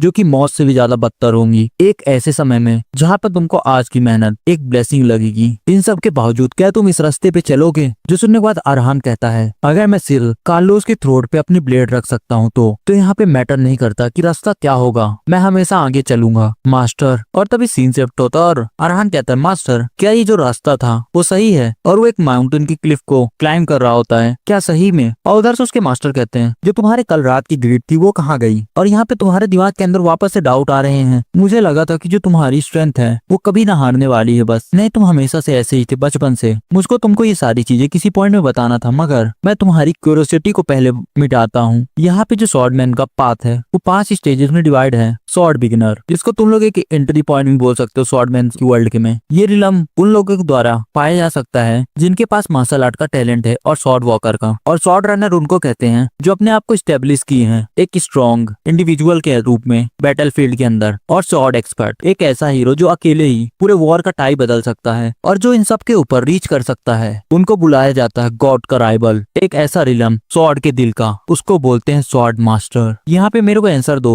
यंग डिसेंडेंट, तुमको क्या लगता है कि अभी इन सब के बीच में तुम कहाँ पे होगे? जो सुनने पर अरहान कहता है, मुझे ऐसा लगता है कि आपको एक अलग ही आंसर चाहिए मगर मैं यहाँ पे जानता हूँ अपना खुद का लेवल। और तभी सीन शिफ्ट होता है और बताया जाता है हमको यहाँ पे रिक्वेस्ट है एक स्वॉर्ड मास्टर के लिए जो है माना मैनिपुलेशन। और वो लोग इसको हैंडल करने के लिए अपने हार्ट के अंदर स्टोर करते हैं और इसके बाद वो लोग बनाते हैं एक फॉर्मेशन माना हार्ट के रूप में। अगर बात करें अभी तक मैंने माना हार्ट को फॉर्म नहीं किया है तो मैं अपने आप को एक बिगिनर भी नहीं बुला सकता हूँ। जो सुनने के बाद उसे एक मास्टर कहते हैं, यहाँ पे तुम बहुत सारी चीजों पे बहुत अच्छे से गौर करते हो, ये बहुत अच्छी बात है मगर इसके बावजूद तुम एक एमेचर हो एमेचर्स के बीच में जो अभी तक इंटर भी नहीं किया स्वॉर्ड के थ्रेशोल्ड तक। ये जो इंटेंस ट्रेनिंग है ये तुम जैसे लोग को भी बिगिनर के रूप में पहुंचा देगी और तुमको इसके बाद माना हार्ट क्रिएट करने के लिए। जो सब सुनने के बाद अरहान कहता है, अरे जरा यहाँ पे सुनो तो, यहाँ पे तुम कह रहे हो मेरे से कि इतना ज्यादा रिस्क ले रहा हूँ केवल मैं माना हार्ट फॉर्म करने के लिए, बस इस समय में एक ऐसी जगह पे जहाँ मैं सही में मर सकता हूँ एक गलत चाल से। मैं यहाँ पे नहीं जानता कि आपके टाइम पे क्या हुआ करता था मास्टर मगर आज के समय में कोई एक पर्सन माना हार्ट को क्रिएट कर सकता है केवल एल्कोमी पोशन लेने के बाद, या फिर एक वॉकर क्लास नाइट अपना माना इंजेक्ट कर दे उसके सेंसेस को खोलने के लिए। यहाँ पे जो नेवल लेडीज है वो सेल्फ डिफेंस के लिए स्वॉर्डमैन सीखी हैं, उनके पास भी माना हार्ट है। यहाँ पे हमको इजी पाथ चुनना चाहिए मगर उसकी जगह हम लोग ये मेथड चुन रहे हैं। मैं सही में ये सब चीजों को नहीं समझ पा रहा हूँ। जो सुनने के बाद उसके मास्टर कहते हैं, सही में जैसे तुमने कहा यहाँ पे माना हार्ट फॉर्म करना बहुत ज्यादा डिफिकल्ट टास्क नहीं है। यहाँ पे ऐसा कोई कारण नहीं है कि तुम अपना माना हार्ट नहीं बना सकते कॉमन मेथड फॉलो करते हुए, मगर इन सब के बावजूद जो तुम्हारे अंदर पावर है डॉर्क ब्लड लाइन की, वो ऐसी नॉर्मल पावर को नहीं चाहेंगे और एक ऐसी खराब वेसल को। यहाँ पे नामुमकिन है कि कोई एक ऑर्डिनरी पर्सन उस रिलम को कोई नॉर्मल हार्ट के साथ रीच कर सकता है। यहाँ पे जिसकी तुम बात कर रहे हो वो एक केवल इंसानों का रिलम है। अगर तुम सही में चाहते हो स्वॉर्ड मास्टर के पाथ में चलने के लिए, यहाँ पे तुमको हमेशा एक चीज अपने दिमाग में रखनी चाहिए, यहाँ पे वो सारी चीजें तुमको और ये सारे सीक्रेट्स तुमको कोई भी नहीं बताएगा। इस दुनिया के अंदर एक हार्ट ऑफ स्टील, यहाँ पे केवल एक ही ऐसा रास्ता तुम उसको बना सकते हो और ये है कि तुम अपनी मौत को अपने आंखों के सामने देखो जब तक कि तुम्हारी बॉडी खुद से माना हार्ट को ना चाहे। यहाँ पे मेरे यंग डिसेंडेंट्स के बीच में कुछ ही ये चीजें मैनेज कर पाए हैं इस तरह की ट्रेनिंग के बाद, तो समझ जाओ ये कितनी ज्यादा पेनफुल प्रोसेस होगी। मगर इन सब के बावजूद जो ट्रेनिंग को ओवरकम कर लिए वो सब बन पाए हैं स्वॉर्ड मास्टर्स। यहाँ पर तुम्हारे बारे में क्या है यंग डिसेंडेंट, क्या तुमको थोड़ा मोटिवेटेड लग रहा है? जो सुनने के बाद अरहान कहता है, ये मेरे लिए मोर देन इनफ होगा मेरे डिसेंडेंट। मेरे को यहाँ पे पसंद नहीं है कोई झूठ बोले जब शॉर्ट्स के बारे में बात की जाए तो। यहाँ पे जो तुम माना हार्ट अचीव करोगे वो पूरी तरीके से डिफरेंट होगा जो इस दुनिया के अंदर एग्जिस्ट करता है उनसे। और तभी एक ईस्ट साइड के विलेज का सीन दिखाया जाता है वेडन रीजन के कैंप बॉल। क्या तुमने यहाँ पे रूमर सुने एक विलेज के बारे में जिसका नाम है कार्वेन? यहाँ से जो वेस्ट साइड पे है उस विलेज के अंदर कोई एक पर्सन भी नहीं पाया जाता 1 साल पहले से, और वो बहुत ही ज्यादा ग्लूमी नेबरहुड है। यहाँ पे ये जो रूमर्स है अचानक से फैलने लगे कि उस वेस्टर्न विलेज के अंदर कोई रहता है, वो क्या है यहाँ पे मुझको कैसे पता होगा, लेकिन इन सब के बावजूद वो जरूर से एक डेंजरस एंटिटी होगी। अगर देखा जाए वहाँ पे जितने थक्स गए हैं वो पूरी तरीके से मारे गए एकदम ब्रूटली स्लॉटर्ड। यहाँ पे रूमर्स ये भी कहते हैं कि उन्होंने एक मॉन्स्टर को देखा है उस जगह पे, और कुछ तो ये भी कहते हैं कि जो वॉल लॉक्स है वहाँ पे मैजिक का एक्सपेरिमेंट कर रहे हैं। ये सारी चीजें उस जगह के बारे में कही जा रही हैं, मगर इन सब के बावजूद वो सभी एक कंक्लूजन में पहुंचे कि तुम लोग उस विलेज के अंदर एंटर भी मत करना, वरना तुम सब मारे जाओगे। और तभी वो पर्सन ये बात सुनने के बाद एकदम शांत होता है और अपनी ग्लास नीचे रखते हुए कहता है, एक ऐसा विलेज जहाँ तुम एंटर करते ही मर जाओ। और वो अपना मुंह पोंछता है और कहता है, वो एक अच्छी जगह होगी जाने के लिए। और उसी दिन से मैं उस लिफ्ट में होल्ड करता था अपने लेफ्ट की हैंड की मदद से, और मैंने बहुत सारे अनवांटेड गेस्ट को मेंशन के अंदर से हराया है जो मेरी ही एज के थे या फिर मेरे से बड़े। और उस दिन भी जिसमें पूरी तरीके से थक चुका था, मैं इस बात को एडमिट करता हूँ, ये जो इतना ज्यादा टेरिबल मसल पेन है और फिजिकल ट्रेनिंग, उन दिन भी जब मैं अपना हाथ भी उठाने के लिए थक रहा था, मैं अपना 100% देना चाहता था बिना एक भी दिन मिस किए हुए अपनी पूरी हिम्मत के साथ। और ऐसे ही करते करते 1 महीना बीत गया। अगर आप लोग मेरे से पूछ रहे हैं कि मैंने माना हार्ट बनाया कि नहीं, तो ज्यादा खतरनाक ट्रेनिंग के बावजूद मगर अनफॉर्चुनेटली मैंने नहीं बना पाया। मगर इन सब के बावजूद मेरे अंदर चेंजेस दिखने लगे एकदम साफ साफ। और तभी अगले सीन में एक चैन दिखाई जाती है जो कि अरहान के फेस की तरफ आ रही होती है, जिसको देखते हुए कहता है, यहाँ पे किस प्रकार की चैन है, और उसको अपनी शॉर्ट की मदद से ब्लॉक करता है और उसकी तरफ चार्ज करते हुए कहता है, यहाँ पे जो मेरे सेंसेस है बहुत ज्यादा शार्प हो चुके हैं। और वो पर्सन उधर से वही चैन देख रहा होता है अरहान की तरफ लगातार, जिसको देखते हुए अरहान कहता है, यहाँ पे मेरे 5 सेंसेस बस शार्प नहीं हुए हैं, यहाँ पे जो मेरा हार्ट है और उसके साथ ही साथ मेरे जजमेंट, वो भी इन सब डेडली सिचुएशंस के हिसाब से ढल चुके हैं। और वो सारे अटैक्स को डॉज कर रहा होता है या फिर किसी को डिफ्लेक्ट। और वो आगे बढ़ते हुए कहता है, अगर मैं उस पॉइंट से बात करूं तो और अपने आप को कंपेयर करूं तो उसके सामने कुछ भी नहीं था। और जितनी बार मैं इस नीडल को पकड़ता हूं और फोकस करता हूं एक ही स्पॉट पे केवल कुछ समय के लिए ही, यहाँ पे जो समय है वो मेरे को वहाँ पे एक्सपेक्ट कर रहा था और वो समय रुक चुका था। और तभी जो एनिमी उसके ऊपर अटैक करता है, उसके पेट के आर पार अपने नीडल शॉट कर देता है और एक कोल्ड ग्लैंस के साथ मल्टीपल थ्रस्ट करता है उसके ऊपर, और उसको फिनिशिंग मूव अपने एक पंच के साथ। मैं पुराना और अभी का मेरे को देखा जाए तो वहाँ पे बहुत सारी चीजें बदल चुकी हैं, मगर यहाँ पे एक चीज ऐसी है, वो ये है कि अब मैं माना को फील कर सकता हूँ। और दिखाया जाता है वहाँ पे बहुत सारे वेपन पड़े रहते हैं, कोई एक्स, शॉर्ट्स, स्पेयर्स और ऐसे बहुत सारे। और इनके सामने मेडिटेट करते हुए अपने मन के अंदर ही कहता है, अगर सोचो तो मैं इतनी सारी चीजों का गिफ्ट कर चुका हूँ, जबकि मेरे पास माना हार्ट भी नहीं है, और ना ही मैं स्वॉर्ड में बिगनर में पहुंचा हूँ, और ना ही स्वॉर्ड के बिगनर लेवल में पहुंचा हूँ। यहाँ पे ये सारी चीजें जरूर से नीडल के पावर के कारण पॉसिबल हो पाई हैं, मगर इसके बाद भी ये एक फैक्ट है। और कहता है, मास्टर मैं किस प्रकार की पावर को पाऊंगा जब मैं अगले लेवल पे पहुंच जाऊंगा। जैसे सुनने के बाद उसके मास्टर बोलते हैं, तुम कुछ ऐसी चीजों से इतना ज्यादा इंप्रेस हो जाओगे तो तुमको अभी भी बहुत लंबा रास्ता तय करना पड़ेगा, मगर इसके बावजूद मैं तुम्हारे उस क्वेश्चन का आंसर देता हूँ। जब तुम एक बार माना हार्ट को फॉर्म कर लोगे और बन जाओगे स्वॉर्ड बिगिनर, तो तुमको समझ आएगी इस पावर की डेप्थ। तो उसके बाद ही तुम और स्वॉर्ड नीडल की ओनर एक ही बराबर के लेवल में पहुंचोगे। और इसके बाद तुम एक और स्टेप फॉरवर्ड रखते हो तो जो रास्ता तुम्हारे माना हार्ट के द्वारा खुलेगा, तो तुम अपनी फिजिकल एबिलिटीज को इनहेंस कर सकते हो और एक डोमेन को बना सकते हो अपने ऑफेंसिव और डिफेंसिव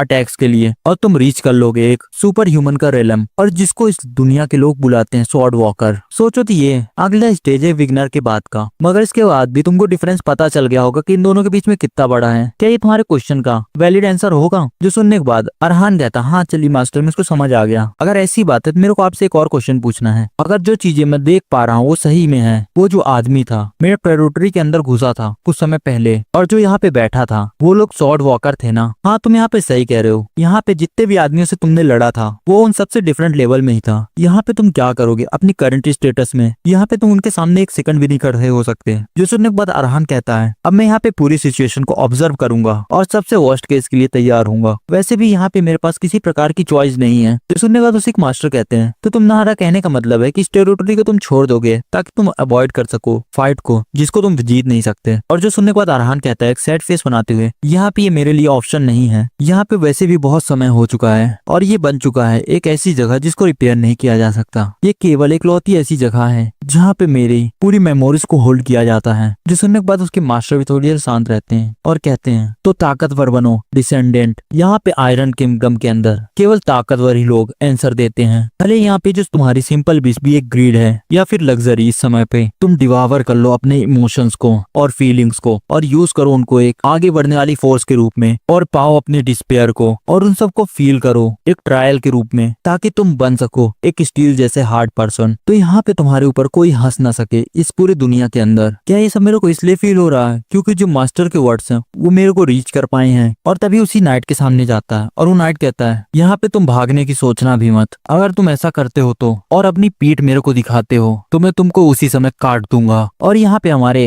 अरहान के लिए एक अनएक्सपेक्टेड ट्रायल आ चुका है। तभी हमको थोड़ा फ्लैशबैक फ्लैशबैक का सीन दिखाया जाता है और अरहान बताता है, जब से ये मिस्टीरियस आदमी यहाँ आया है तो मेरा डेली रूटीन बन चुका है उसको देखना, और सोचा था तो मेरी ऑब्जर्वेशन वो पहले से ज्यादा क्लियर हो चुकी है। भले यहाँ पे पूरे गाँव के घर खाली हो, मगर उन सब के बावजूद वो उन घरों को ऐसे ट्रीट करता है जैसे उन सब के अंदर अभी भी कोई रहता है। वो यहाँ पे एक कचड़े के टुकड़े के ऊपर भी हाथ नहीं रखता। यहाँ पे वो अपनी हम्बल लाइफ जीता है, जो भी उसकी बिलोंगिंग है उनके साथ ही बस अगर उसकी ये बात ना देखें तो वो अपनी पूरी इवनिंग सनसेट को देखते हुए कुछ सोचता है या फिर वहाँ पे प्रेयर करता है। और जिस कंक्लूजन में मैं रीच किया हूँ वो एक ट्रबलर है जो कि एक नाइट है। पीछे उसके मास्टर आते हैं और कहते हैं, मुझको लगता है कि वो एक स्वॉर्ड वॉकर के लेवल में होगा, मगर इन सब के बावजूद वो कितना ज्यादा डिसिप्लिन है। भले उसको इस समय पे कोई नहीं देख रहा है, इन सब के बावजूद ऐसे कोई इंडिविजुअल नाइटहुड के बाहर पाना बहुत ही ज्यादा मुश्किल है। जो सुनने के बाद अरहान कहता है, तो यहाँ पे ये बहुत खराब आइडिया नहीं होगा कि अगर हम उसको यहाँ रहने दे तो। यहाँ पे जो नाइट्स हैं उनके पास बहुत ज्यादा ऑनर रहता है और वो जस्टिस को बचाते हैं। यहाँ पे सबसे ज्यादा अच्छा गेस्ट है। जो सुनने के बाद उसके मास्टर कहते हैं, सही में एक प्योर ऑनर है, मगर उसको बुलाना राइट थ्रो यहाँ पे एक मिस्टेक होगी। यहाँ पे उसके अंदर ऑनर है, इस बात को तो मैं भी एग्री करता हूँ, मगर यहाँ पे जो एक नाइट का ऑनर रहता है वो तभी मेंटेन रहता है जब वो किसी से सॉर्ड ओथ रखता है। यहाँ पे ये सारी चीजें डिसाइडेड रहती हैं या फिर उसके बिल या फिर उसके एम्प्लॉयर द्वारा। यहाँ पे वो जो पर्सन है जिसको प्रोवाइड कर रहा है सेव वेल्थ के लिए, तो चलो मेरे को तुम नाइट को डिफाइन करने दो। यहाँ पे एक नाइट केवल एक सॉर्ड मैन होते हैं जो कि कॉन्सेप्ट यूज करते हैं ऑनर का और एक यूज के रूप में वायलेंस को मिटाते हैं। यहाँ पे वो एक प्रकार के एक्सक्लूसिव टेक्निक्स को यूज करते हैं जो कि पास डाउन रहती है जनरेशन बाय जनरेशन किसी को मारने के लिए। और वो सब दुश्मन है जो क्लैन अपने आप को बड़ा करने की कोशिश कर रही है और जिनको वो मारने में असक्षम है। यहाँ पे तुम उसके लुक्स के कारण इतना ज्यादा मत भटको, तुमको उसको ऑब्जर्व करना चाहिए और उसके बाद जज करना चाहिए उसका कैरेक्टर, और जो सस्पिशन है उसको मेंटेन करो क्योंकि ये सबसे ज्यादा प्रीसियस टैलेंट है जो किसी के अंदर हो सकता है। जो सुनने के बाद अरहान कहता है, क्या सही में सस्पिशियस एक टैलेंट है? तुम हमेशा से ये चीजें कहते हो जब से तुम बच्चे थे। यहाँ पे तुम हमेशा आते थे अपने फादर की वो फेरी टेल सुनने के लिए जो तुम्हारे फादर हमेशा तुमको बताया करते थे। तुम उनके बारे में जानने की कोशिश करते थे कि वो सच्ची है कि झूठी। और उस समय पे भी जब तुम अपने आप को खतरे में महसूस कर रहे थे अपनी पावर होने के बावजूद, और तुमने ढूंढे आंसर्स वेरिएबल्स को कम करने के बाद। और ये जो सेंसिटिविटी, ऑब्सेशन है और सस्पिशन एक एटीट्यूड है जो तुमको ड्राइव करता है आगे बढ़ने में। अगर सीधे शब्दों में कहूँ तो ये एक प्रकार की मेथड है जो तुमको आगे बढ़ाने में मदद करेगी, जिसको तुम केवल अपीयरेंस से जज नहीं कर सकते। वहाँ पे जो लोग अपने सस्पिशंस को ओवरकम नहीं कर सकते अपनी लिमिटेशन के द्वारा, वो लोग कभी भी अपना माइंडसेट लूज नहीं करते। और इन्हीं सब के कारण शॉर्ट का टैलेंट है लाई करता है। ये सुनने के बाद अरहान कहता है, मैं इन सब बातों को अपने दिमाग के अंदर रखूंगा मास्टर। और पीछे वही नाइट अभी प्रेयर कर रहा होता है। आपका बहुत ही ज्यादा शुक्रिया उन सब तरीकों के लिए। मैं अपना गार्ड कभी भी एक स्ट्रेंजर के पीछे डाउन नहीं करूंगा। मैंने बहुत समय तक डिसाइड किया और इस बात पे आया कि वो अचानक से कभी मेरे लिए हॉस्टाइल थ्रेट ना बन जाए, और इन सब को हटाने के लिए हम लोग बन गए नेवर्स। और धीरे धीरे करके मैं उसको अप्रोच किया केवल ग्रीट करने के लिए। और उसके पास जाते ही वो नाइट कहता है, मैं यहाँ पे जानता हूँ तुम मेरे को देख रहे थे, यहाँ पे तुम सोचना भी मत यहाँ से भागने की। अगर तुम ऐसा करते हो और मेरे को अपनी पीठ दिखाते हो, मैं तुमको उसी समय मार दूंगा। सोचो तो तुम ऐसी सिचुएशन में आ चुका होगे। और वो मरी के कॉम्बैट स्टाइल में खड़ा होता है और तभी उसी की फ्लैशबैक मेमोरी दिखाई जाती है। वो जो रास्ता था वो मेरे को बहुत ही ज्यादा अच्छे से रिकॉग्नाइज किया गया और उसी कारण से मेरे को जल्दी जल्दी वहाँ से रिक्वेस्ट मिलने लगी मर्सनरी ग्रुप के द्वारा। और वहाँ पे मेरे को हमेशा हरेस किया जाता था उन थक्स द्वारा जो कि रूमर सुन के आया करते थे वहाँ पे। अगर सही कहूँ तो वो जो दिन थे मुझे लगा कि वो सारे रूट को छोड़ देना चाहिए, या फिर शायद तक मैं एक फीमेल मर्सनरी के रूप में बहुत ज्यादा आगे बढ़ चुकी थी और शायद तक मैं सही में एक स्वॉर्ड मास्टर भी बन सकूं। मगर यहाँ पे बहुत ज्यादा समय नहीं लगा कि वो सारी सोच मेरी एरोगेंट के रूप में बस है। क्या वो तुमको बुलाते नहीं है स्विंगिंग ग्रेफास? सही में ये निकनेम तुम्हारे ऊपर सूट करता है एक फीडल ब्लेड के रूप में। यहाँ पे तुमको देखने के बाद ऐसा लगता है कि तुम बहुत ही ज्यादा प्राउड करती हो इसके ऊपर। तुम्हारे जैसे स्किल लेके एक वॉरियर। यहाँ पे तुम गलत मत सोचो, एक लड़की। तुम यहाँ पे एक मर्सनरी से ज्यादा कुछ भी नहीं हो। अगर तुम यहाँ पे एक औरत नहीं हो तो तुम इस सब इंसेक्ट के बाद मर जाना चाहिए तुमको। क्या वो सारे कीड़ों से अलग हो तुम? यहाँ पे जो कारण था तुम आज सर्वाइव की, वो है एक कोड नाइटो का, रेड फॉल्कन। उस रूल के अंदर किसी भी औरत का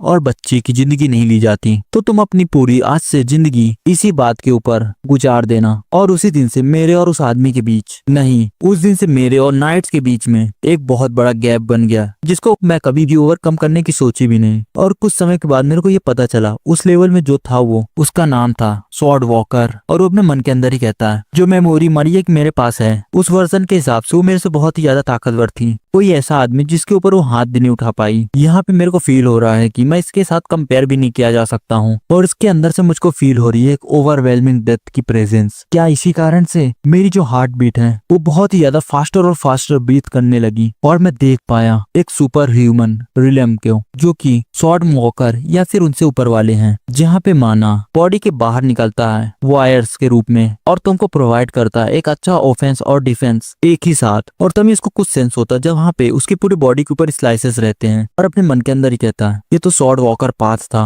और तभी उधर से नाइट पूछता यहाँ पे क्या कारण है कि तुम मेरे को इस तरह देख रहे हो। यहाँ पे तुमको देखने के बाद ऐसा लगता है कि तुम वही रूमर वाले आदमी हो जो विजिटर के ऊपर अटैक करता है। अब मेरे पास यहाँ पे कोई भी चॉइस नहीं तुमको एक एनिमी के रूप में समझने के अलावा। अगर तुम्हारे पास कोई वैलिड रीजन ना हुआ तो यहाँ पे तुम मेरे को आंसर दो कि इसके पीछे तुम्हारा क्या डिटर्मिनेशन है। यहाँ पे बहुत ज्यादा मुश्किल हो रहा है इन सब बातों में भरोसा करना। मैं एक रेजिडेंस हूँ जो यहाँ पे पैदा हुआ और बड़ा हुआ हूँ, मगर एक साल पहले जब मैं यहाँ से दूर था एक ब्लैक मैजिक एक्सपेरिमेंट किया गया था और उन दोनों के बीच में ऐसी कन्वर्सेशन थोड़ी देर तक चलती है। और अरहान कहता है ये जो लैंड है मेरी पूरी जिंदगी भर की मेमोरीज को होल्ड किया है। जो सुनने के बाद वो नाइट पूरी तरीके से शौक। और फिर उधर से अरहान कहता है ये जो जगह है वो बहुत ही ज्यादा प्रीसियस है जिसको मैं यहाँ पे अवेंडेड नहीं कर सकता। जो सुनने के बाद वो नाइट थोड़ा सैड लगता है और कहता है जगह देखने के बाद ये लगा कि सही में आपने बहुत समय और बहुत कठिनाई से गुजारा होगा यंग मास्टर। मैं यहाँ पे सेटिस्फाई हूँ आपको एक्सप्लेनेशन को लेके। तो चलिए अब ये मेरी बारी है कि मैं आपको अपनी स्टेट और पोजीशन बताऊं। यहाँ पे हम लोग को अपनी दूसरे की सर्कमस्टेंसेस को जानना चाहिए ताकि हम बन सके एक नेबरहुड। यहाँ पे आप अपनी शॉट को नीचे रख सकते हैं और गार्ड को कम कर सकते हैं। तो उसके बाद मैं भी अपनी बेट को सीट के अंदर रख लूंगा और शेयर करूंगा अपनी स्टोरी आपके साथ अभी भी आप। और हमको एक फ्लैशबैक मेमोरी दिखाई जाती है जिसमें बताया जाता है कि तुम कैसे अपना माना हार्ट को फ्रोज कर सकते हो। यहाँ पे तुमको बार बार अपने आप को पुश करना पड़ेगा जिंदगी और मौत के बीच वाली लाइन पे। और जब तुम उसको अचीव कर पाओगे जब तुम्हारी बॉडी खुद से भीख मांगेगी माना हार्ट के लिए। ये सुनने के बाद आपको कैसा लग रहा है यंग डिसेंडेंट। और वो कहता है मुझे माफ करना मगर मैं ऐसा नहीं कर सकता हूँ। मैं अभी तक आपके ऊपर पूरी तरीके से टेस्ट नहीं कर पाया हूँ और एटलीस्ट मुझको ये शॉट तो चाहिए ही होगी। जो सुनने के बाद वो नाइट कहता है अगर मेरे को सही में तुमको हार्म करना होता तो ये जो तुम्हारी शॉट है वो मेरे खिलाफ मीनिंगलेस होती। और अभी इस सिचुएशन के हिसाब से हम दोनों अपना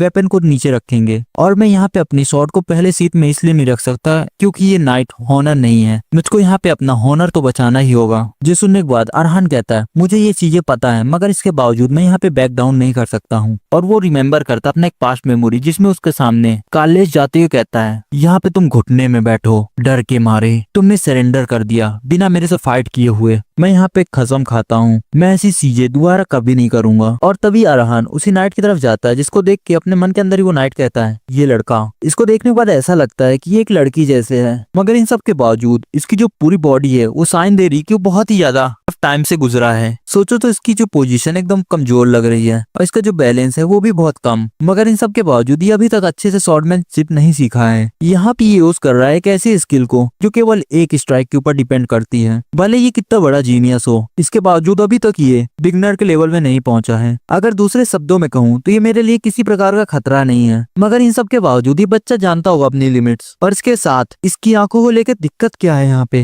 ये इतनी ज्यादा फोकस कैसे हो सकती है। तो इसकी इंसल्ट ना करते हुए मेरे को भी अपना थोड़ा एफर्ट तो लगाना ही चाहिए। इसके लिए कमजोर सा रिस्पॉन्स इसकी बेइज्जती होगी। और वो फोकस करता है और डिस्टेंस मेजर करते हुए अगले पल वो पूरा डिस्टेंस कवर करके अरहान के ऊपर अटैक करने के लिए जाता है और कहता है मैं इसके ऊपर स्ट्राइक करूंगा बिना इसको डैमेज किए हुए। और यही एकदम बेस्ट वे है इसको इंजरी फ्री डिफीट देने में। और तभी अरहान अपनी आंखें खोलता है जो एकदम पूरी तरीके से खाली लग रही होती है, जिसको देख के वो नाइट भी थोड़ा हेजिटेट होता है और वो नोटिस करता है कि उसकी जो स्वॉर्ड है वो ब्लॉक हो चुकी है। और कहता है ये मेरी स्वॉर्ड डिफ्लेक्ट कैसे हुई, मगर ये जो लड़का है अभी तक बिगनर कैसे नहीं बना। और यहाँ पे ये सारी चीजें बस नहीं, केवल इसकी एक सांस और इसने अपने आप को पूरी तरीके से सराउंड कर लिया माना वेव से। क्या ये सारी चीजें किसने केवल 1 सेकंड के अंदर की है? इसका ये किस प्रकार का एबनॉर्मल माना हार्ट है। मगर इन सब के बावजूद यहाँ पे नामुमकिन होना चाहिए कि ये मेरी शॉट को डिफ्लेक्ट कर दे, मगर इस लड़के ने कर दिखाया। क्या ये इस कारण से क्योंकि इस प्रकार का माना हार्ट को पोजेस करता है और यहाँ पे जो नॉर्मल माना हार्ट होते हैं वो बहुत कमजोर और नाजुक होते हैं, मगर जब मैं इसकी बात कर रहा हूँ तो ये एकदम सॉलिड है,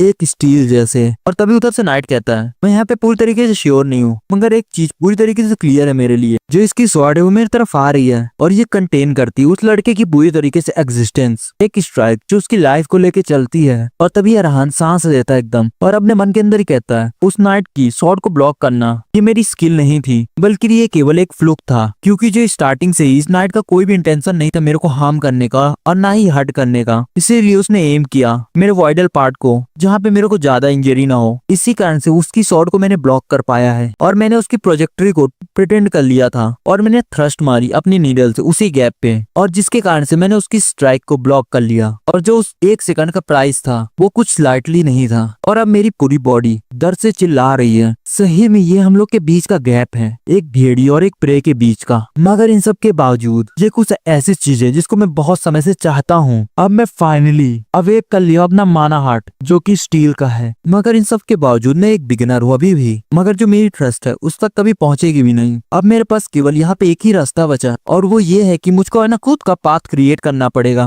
एक ऐसा व्यक्ति जिसने पोजेस किया है एक स्टील का हार्ट और नीडल को और यूज करूँ मारी की मेमोरी को एक स्टपिंग स्टोन के रूप में। और तभी हमको मारी के बारे में बताया जाता है उस दिन जब वो कोलैब हुई थी उस ओवरवेलमिंग प्रेशर के कारण वॉकर के, जो उसने फेस किया एक ऐसी लिमिट को जो कभी क्रॉस नहीं कर सकती थी। उस एक समय के अंदर उसकी पूरी बॉडी डर के मारे कांप चुकी थी। मगर इन सब के बावजूद जो उसके दिमाग में पहली चीज आई थी वो थी हैकेन की वॉइस। मारी याद रखना अगर तुम कभी एक ऐसे स्वॉर्डमैन को फेस करो जिसके बीच में तुमको एक वॉल सा फील हो तो तुमको पता चल जाएगा उसके बीच और अपने बीच का गैप। और यहाँ पे जो दीवारें रहती हैं वो केवल एग्जिस्ट करती है क्योंकि तुम उनको ओवरकम कर सको इसलिए। और ये कोई एक ऐसा डर है जो सब स्वॉर्ड होल्ड करने वालों को कभी ना कभी फेस करना ही पड़ता है। और तुम इसको इस तरह देखना कि ये तुम्हारे लिए एक स्टॉपिंग स्टोन है, उससे ज्यादा कुछ भी नहीं, ताकि तुम्हें और भी ज्यादा हायर स्टेज में पहुंच सको। और तुम वहां से अपनी नजर मत हटाना और वहीं पे तुम एकदम कठोर तरीके से खड़े रहना और उसको फेस करना एकदम डायरेक्टली बिना डरे हुए। और तभी शुरू होता है मारी और उस नाइट का सेकंड राउंड हेड ऑन। और तुम यहाँ पे कट कर पाओगे उसके थ्रोट्स को कुछ समय के अंदर अगर तुम कोशिश करती रही बार बार। और शायद तक इस प्रोसेस के दौरान तुम अपने घुटने में बहुत बार आ जाओ, मगर तुमको उस समय पे हार नहीं माननी चाहिए और तुमको कोशिश करना चाहिए बार बार स्ट्राइक करने के लिए बार बार। और तुम्हारी कोशिशों के बाद जो तुम्हारी स्वॉर्ड है वो जरूर से उसको सरपास कर लेगी वो एक दीवार को। तो तुमको अपने ऊपर भरोसा रखना है बस। और ये सारी चीजें अरहान याद कर रहा होता है और कहता है बस यहाँ पे यही तो करना है मुझको, इससे ज्यादा कुछ भी नहीं। और तभी वो नाइट अपने मन के अंदर ही कहता है अगर तुम अपनी तलवार उठाते हो तो और जिंदगी जीते एक वेंचर के रूप में तो तुम कभी न कभी वो फेस तो करोगे ही, एक बड़ी सी दीवार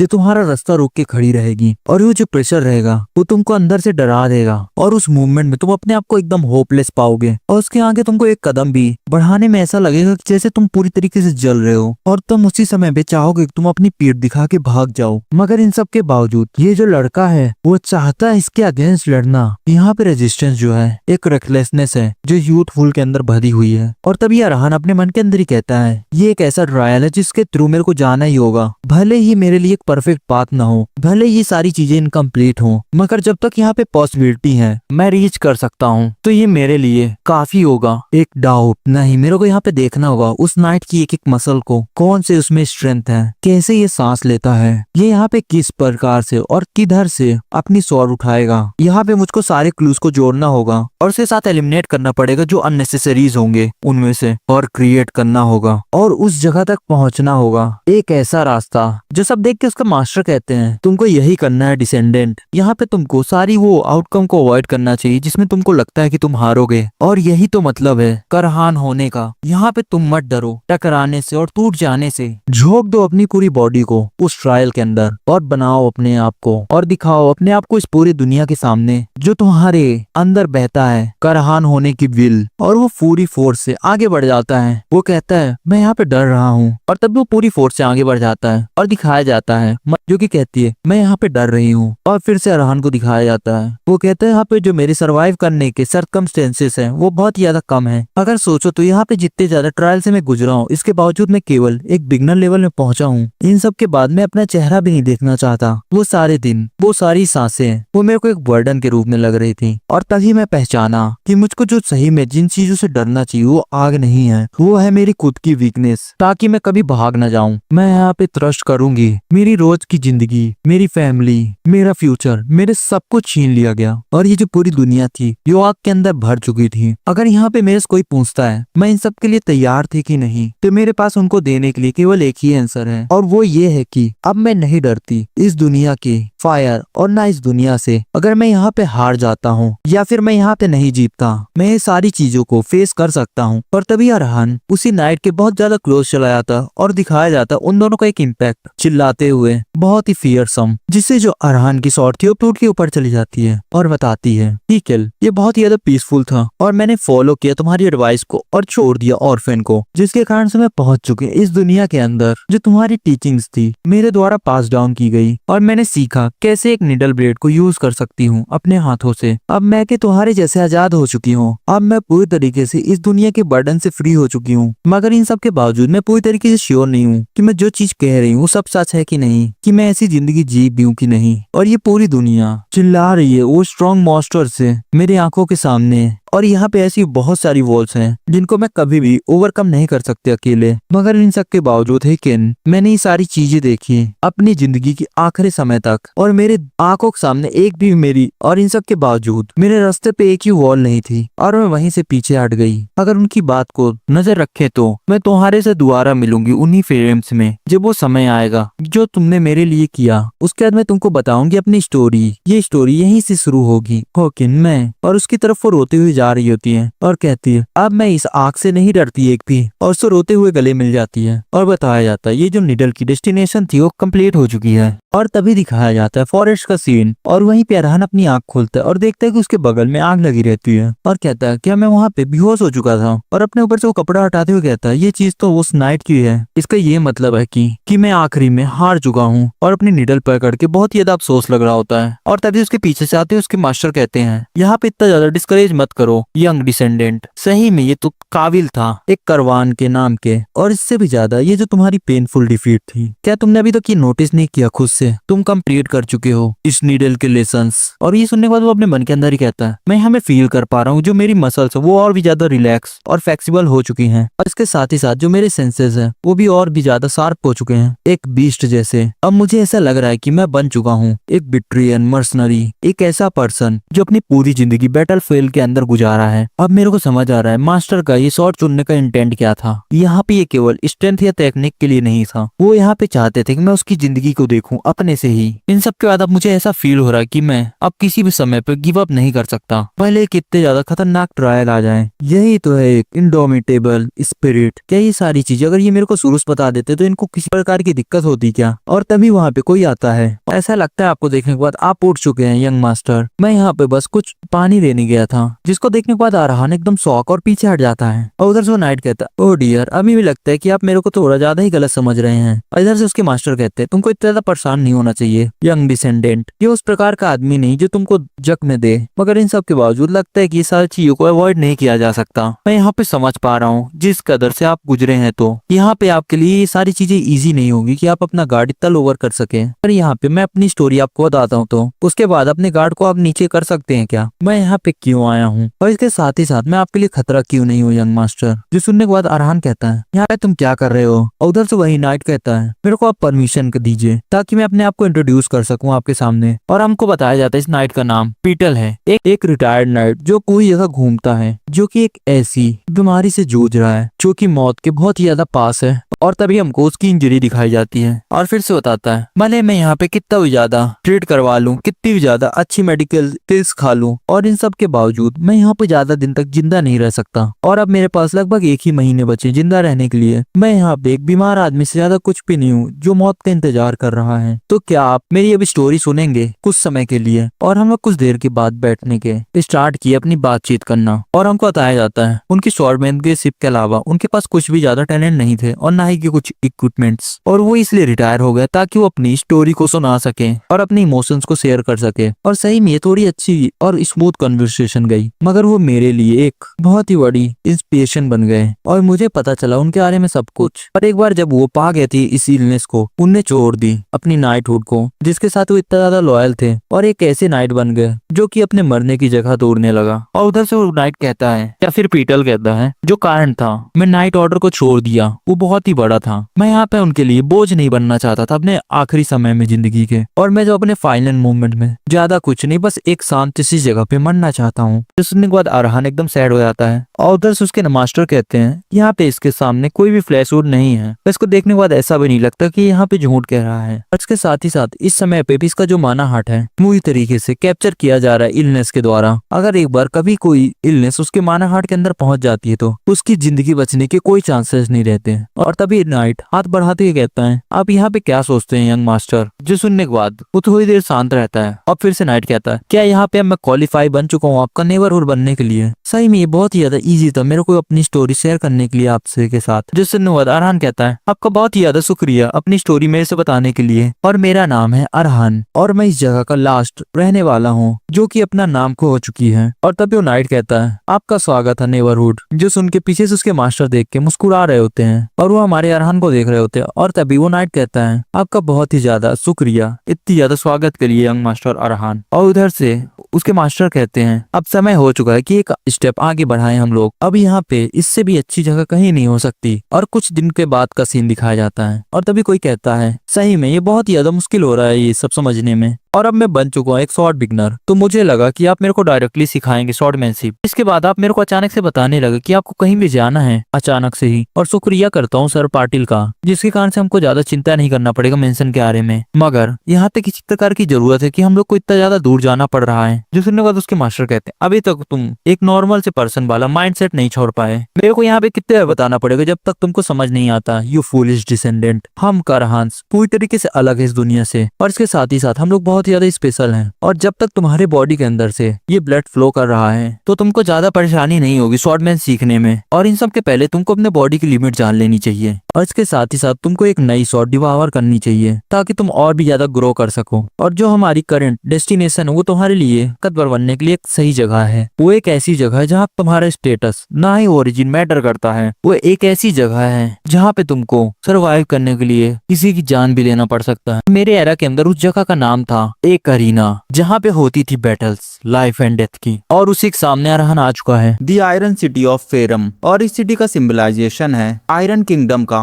ये वही जगह है जहाँ पे स्वॉर्ड्स बनाई जाती हैं बहुत ही ज्यादा एक्सट्रीम क्वालिटी में। और अगर मैं ये बोलूँ कि आयरन किंगडम की सारी स्वॉर्ड्स यहीं से बनाई जाती हैं तो यहाँ पे मैं ज्यादा बढ़ा के नहीं बोल रहा हूँ। और इसी का दूसरा नाम है होली लैंड ऑफ स्वॉर्ड्स, मगर जो इसका फेम है वो कहीं और पे छुपा हुआ है, और वो जो आप देख रहे हैं वो यही जगह है अरीना। और तभी अरहान के मास्टर बोलते हैं, ये जो अरीना है इस जगह का नाम बदल चुका है पहले से, मगर जो यहाँ की रिंग है वो उतनी ज्यादा भी खराब नहीं हुई है पहले के हिसाब से। और जरा देखो तो इस स्टेडियम के बाहर भी स्वॉर्ड्समैन का हार्ट बीट सुनाई दे रही है, और ये सारी चीजें अभी भी नहीं बदली है पहले के हिसाब से। सही में यहाँ पे बहुत सारी डिवाइन स्वॉर्ड फॉर्ज की गई है पास्ट में, और इसी स्टेडियम के अंदर बेस्ट डुअल कंडक्ट कराया गया था स्ट्रॉन्गेस्ट बीस्ट और स्ट्रॉन्गेस्ट ह्यूमन के बीच में। इन सब के बावजूद यहाँ पे भले ही अलग अलग स्पीसीज के द्वारा डुअल कराए जाते हो, मगर यहाँ पे जो लड़ते हैं वो सही में बहुत ज्यादा फियरसम वॉरियर रहते हैं अपने रेस के, और यहाँ सब लोग लड़ते हैं डेथ मैचेस। और इसी अरीना की एक यूनिक ट्रेड है, वो है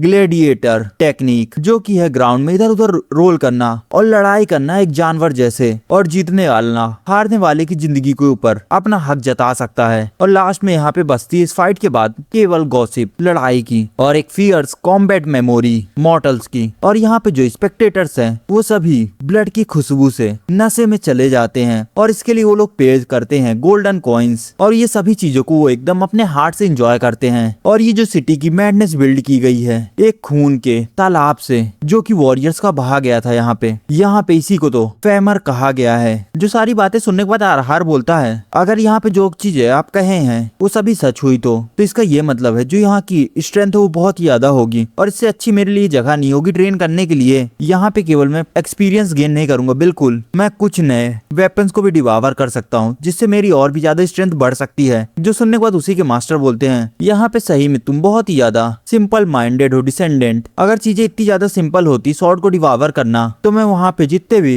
वेपन का ट्रैश था वहाँ मैं तुमको डिवावर करने नहीं देता, जो कि पड़े हुए थे अनइनवाइटेड गेस्ट के। और यहाँ पे ये काम नहीं आएगा, भले तुम सिंपली यहाँ पे इनको खाते रहो। और अगर तुम ऐसा एक बार करते हो तो जो तुम्हारा पूरा दिमाग है वो स्वॉर्ड द्वारा कंज्यूम किया जाएगा, और इसके बाद तुम अपने आप को खोजोगे कहीं पे। और यहाँ पे तुमको इकलौता ऐसा होना चाहिए जो स्वॉर्ड को कंट्रोल करे, ना कि स्वॉर्ड तुमको कंट्रोल करे। और जब तक तुम अपनी आंखों को अच्छे से नहीं खोल लेते हो तो केवल वही स्वॉर्ड खाना जो मैं तुमको दूं। तो चलो शुरू करते हैं अपने रास्ते को, अपनी स्वॉर्ड सर्च की। और तभी 3 घंटे बाद का सीन दिखाया जाता है, और तभी कोई चिल्लाते हुए कहता है, मिस्टर अरहान, आज आपने कहा था कि आपका पहली बार है जब आप पार्टिसिपेट कर रहे हैं अरीना के अंदर, क्या मैं सही कह रहा हूँ? तो प्लीज यहाँ पे आप रजिस्ट्रेशन डेस्क की तरफ आ जाएं और अपना मेडल कलेक्ट कर लें। और देखा जाए ये सारे चीजें मेडल के बिना इम्पॉसिबल होंगी, जैसे कि आप देख पा रहे होंगे अपने आप ही। जो सुनने के बाद अरहान बोलता है, एक मेडल, ये यहाँ पे क्या चीज है? जो सुनने के बाद उसके मास्टर भी थोड़े शौक लग रहे होते हैं और बोलते हैं, यहाँ पे ये क्या चीज थी? ये तो मेरे को भी नहीं पता है, और ऐसी चीज तो मेरे टाइम पे नहीं थी। जो सुनने के बाद अरहान भी एकदम शौक हो जाता है। उधर से रिसेप्शनिस्ट बोलती है, यंग मैन प्लीज यहाँ पे अपना मेडल लाएं और लाइन में वापस से लग जाएं। और तभी हमको मेडल के बारे में बताया जाता है, यहाँ पे इसका वेट अरीना के अंदर बहुत ज्यादा यूनिक है, और इसके हिसाब से आपका डिसाइड किया जाएगा कितनी ज्यादा आप पावर होल्ड करते हैं मार्शल वर्ल्ड के अंदर, और इसी की मदद से आपका डिटरमाइन किया जाएगा फेम और स्टेटस इस दुनिया के अंदर। और उसी के अंदर आपके सारे मैच के रिकॉर्डेड्स रिकॉर्ड किए जाएंगे। और इसका ऑर्डर चलता है क्लास का,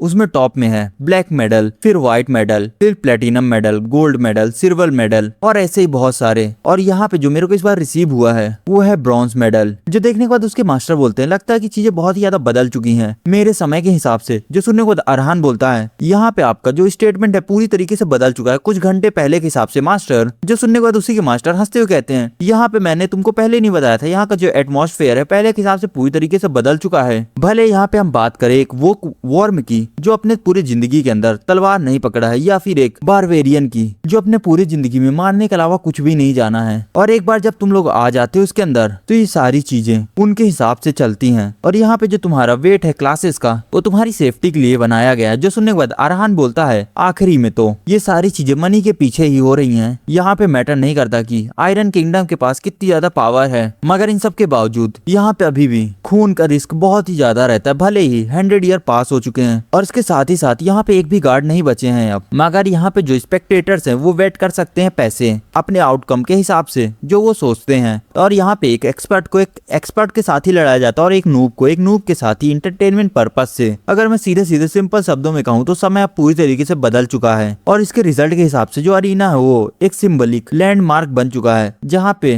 लोग आके विजिट करते हैं और अपने आप को एंजॉय कराते हैं। सही में एक सक्सेसफुल चेंज था फ्यूचर के लिए। और इस समय में लोग कहते हैं कि जो डुअल का विनर है वो बहुत ही कम लूजर की लाइफ लेता है। ये सारी चीजें यहाँ के रूल को इंडिकेट कर रही हैं। जो सुनने को अरहान बोलता है, ऑफ कोर्स यहाँ पे लूजर एक कीड़ा तो है नहीं। जो सुनने के बाद उसके मास्टर बोलते हैं, यहाँ पे बहुत हो गया, भले मैं तुमको यहाँ पे कितना भी ज्यादा खराब साउंड कर रहा हूँ, मगर इन सब के बावजूद ये तुम्हारे लिए एक फॉर्चून था कि मैं तुम्हारी एड में आया था, और मैं यहाँ पे तुमको एक्सपीरियंस के हिसाब से सर्व करूंगा। और यहाँ पे लड़ाई करना एक इक्वल अपोनेंट से जो कि यूज करता है तुमसे पूरी डिफरेंट टेक्निक्स। उससे पहले यहाँ पे हम लोग आसपास की शिव स्मिथ को देखेंगे, और तुम्हारी शॉट को देखने के बाद ऐसा लगता है कि जल्दी टूटने वाली है, इसीलिए हमको ये शॉट को जितना जल्दी हो सके उतना जल्दी ठीक कराना चाहिए। डिसेंडेंट यहाँ पे क्या चीज थी? जो सुनने के बाद अरहार बोलता है, क्या यहाँ पे तुम किसकी बात कर रहे हो? जब भी वो कुछ देख के शौक में लग रहा होता है और दिखाया जाता है एक जगह पे बहुत सारी शॉट्स एग्जीबिशन में लगी रहती हैं। जो सारी चीजें देखने के बाद वो एकदम शौक में बोलता है, क्या?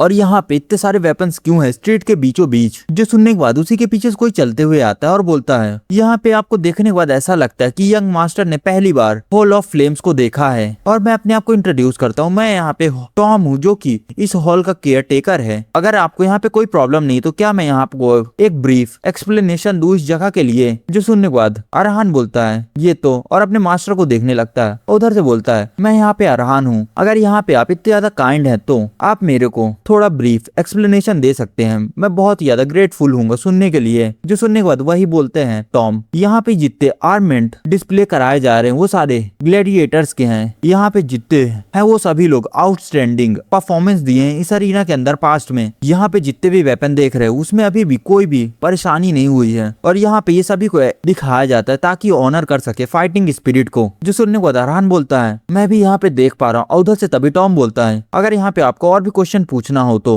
हॉल के रिगार्डिंग तो आप प्लीज पूछ सकते हैं मेरे से और मैं अपना बेस्ट दूंगा आंसर करने के लिए अपने जजमेंट के हिसाब से, जो कि इस ऑनर प्लेस का केयर टेकर है। जो सुनने को उधर से उसी मास्टर बोलते हैं डिसेंडेंट यहाँ पे उससे ये पूछो कि यहाँ पे कोई भी रास्ता है जिससे ये सारी जो डिस्प्ले की जा रही है स्वॉर्ड उनमें से तुम किसी को ले सकते हो और यहाँ पे तुमको पता होगा कि मैं क्या कहना चाहता हूँ। जो सुनने के बाद अरहान भी थोड़ा शौक लग रहा होता है और उधर से उसी के मास्टर बोलते मैं यहाँ पे ढूंढ लिया अगली स्वॉर्ड जो तुमको खाना है। और तभी सीन शिफ्ट होता है और दिखाया जाता है एंट्रेंस अरीना कंपटीशन का, जहाँ पे अरहान जा रहा होता है चलते हुए और थोड़ी देर पहले का सीन दिखाया जाता है जहाँ पे उसने जब वो क्वेश्चन पूछा था। और उधर से टॉम बोलता है ऑफ कोर्स यहाँ पे आप पोजेस कर सकते हैं सारी स्वॉर्ड को और ये सारी चीजें केवल तभी पॉसिबल होंगी जब आप अपने आप को प्रूव करेंगे एक ग्लैडिएटर के रूप में, जिसके बाद ही आपको राइट मिलेगा एक वेपन को पोजेस करने के लिए आपके मेरिट के हिसाब से। अगर मैं दूसरे शब्दों में कहूँ तो यहाँ पे जितने बार आपके मेडल का रैंक बढ़ेगा एक स्टेज के हिसाब से आप उसी के हिसाब से एक नए वेपन को ऑब्टेन कर सकते हैं और जिस वेपन की तरफ आपकी नजरें हैं यंग मास्टर उसको आप ऑब्टेन कर सकते हैं केवल सिल्वर रैंक प्रमोट होके। और तभी अरहान के मास्टर बोलते हैं ये जो हॉल था उसके अंदर काउंटलेस ट्रेजर रखे हुए हैं, अगर दूसरों के नजरिए से देखा जाए तो वो यहाँ पे ओल्ड वेपन है जो कि सभी के लिए यूजलेस होंगे, मगर तुम्हारे लिए वो एक अपॉर्चुनिटी है जिसकी वैल्यू गोल्ड से भी ज्यादा है, जिसके कारण तुम्हारे पास और भी कारण बढ़ चुके हैं ताकि तुम इस अरीना के अंदर आओ, केवल ट्रेनिंग के लिए नहीं बिल्कुल और भी ज्यादा स्वॉर्ड ऑब्टेन करने के लिए और प्रमोट होने के लिए। अगर यहाँ पे सारी चीजें मेरे हिसाब से होती तो मैं जरूर से यहाँ पे एक रॉबरी कर लिया होता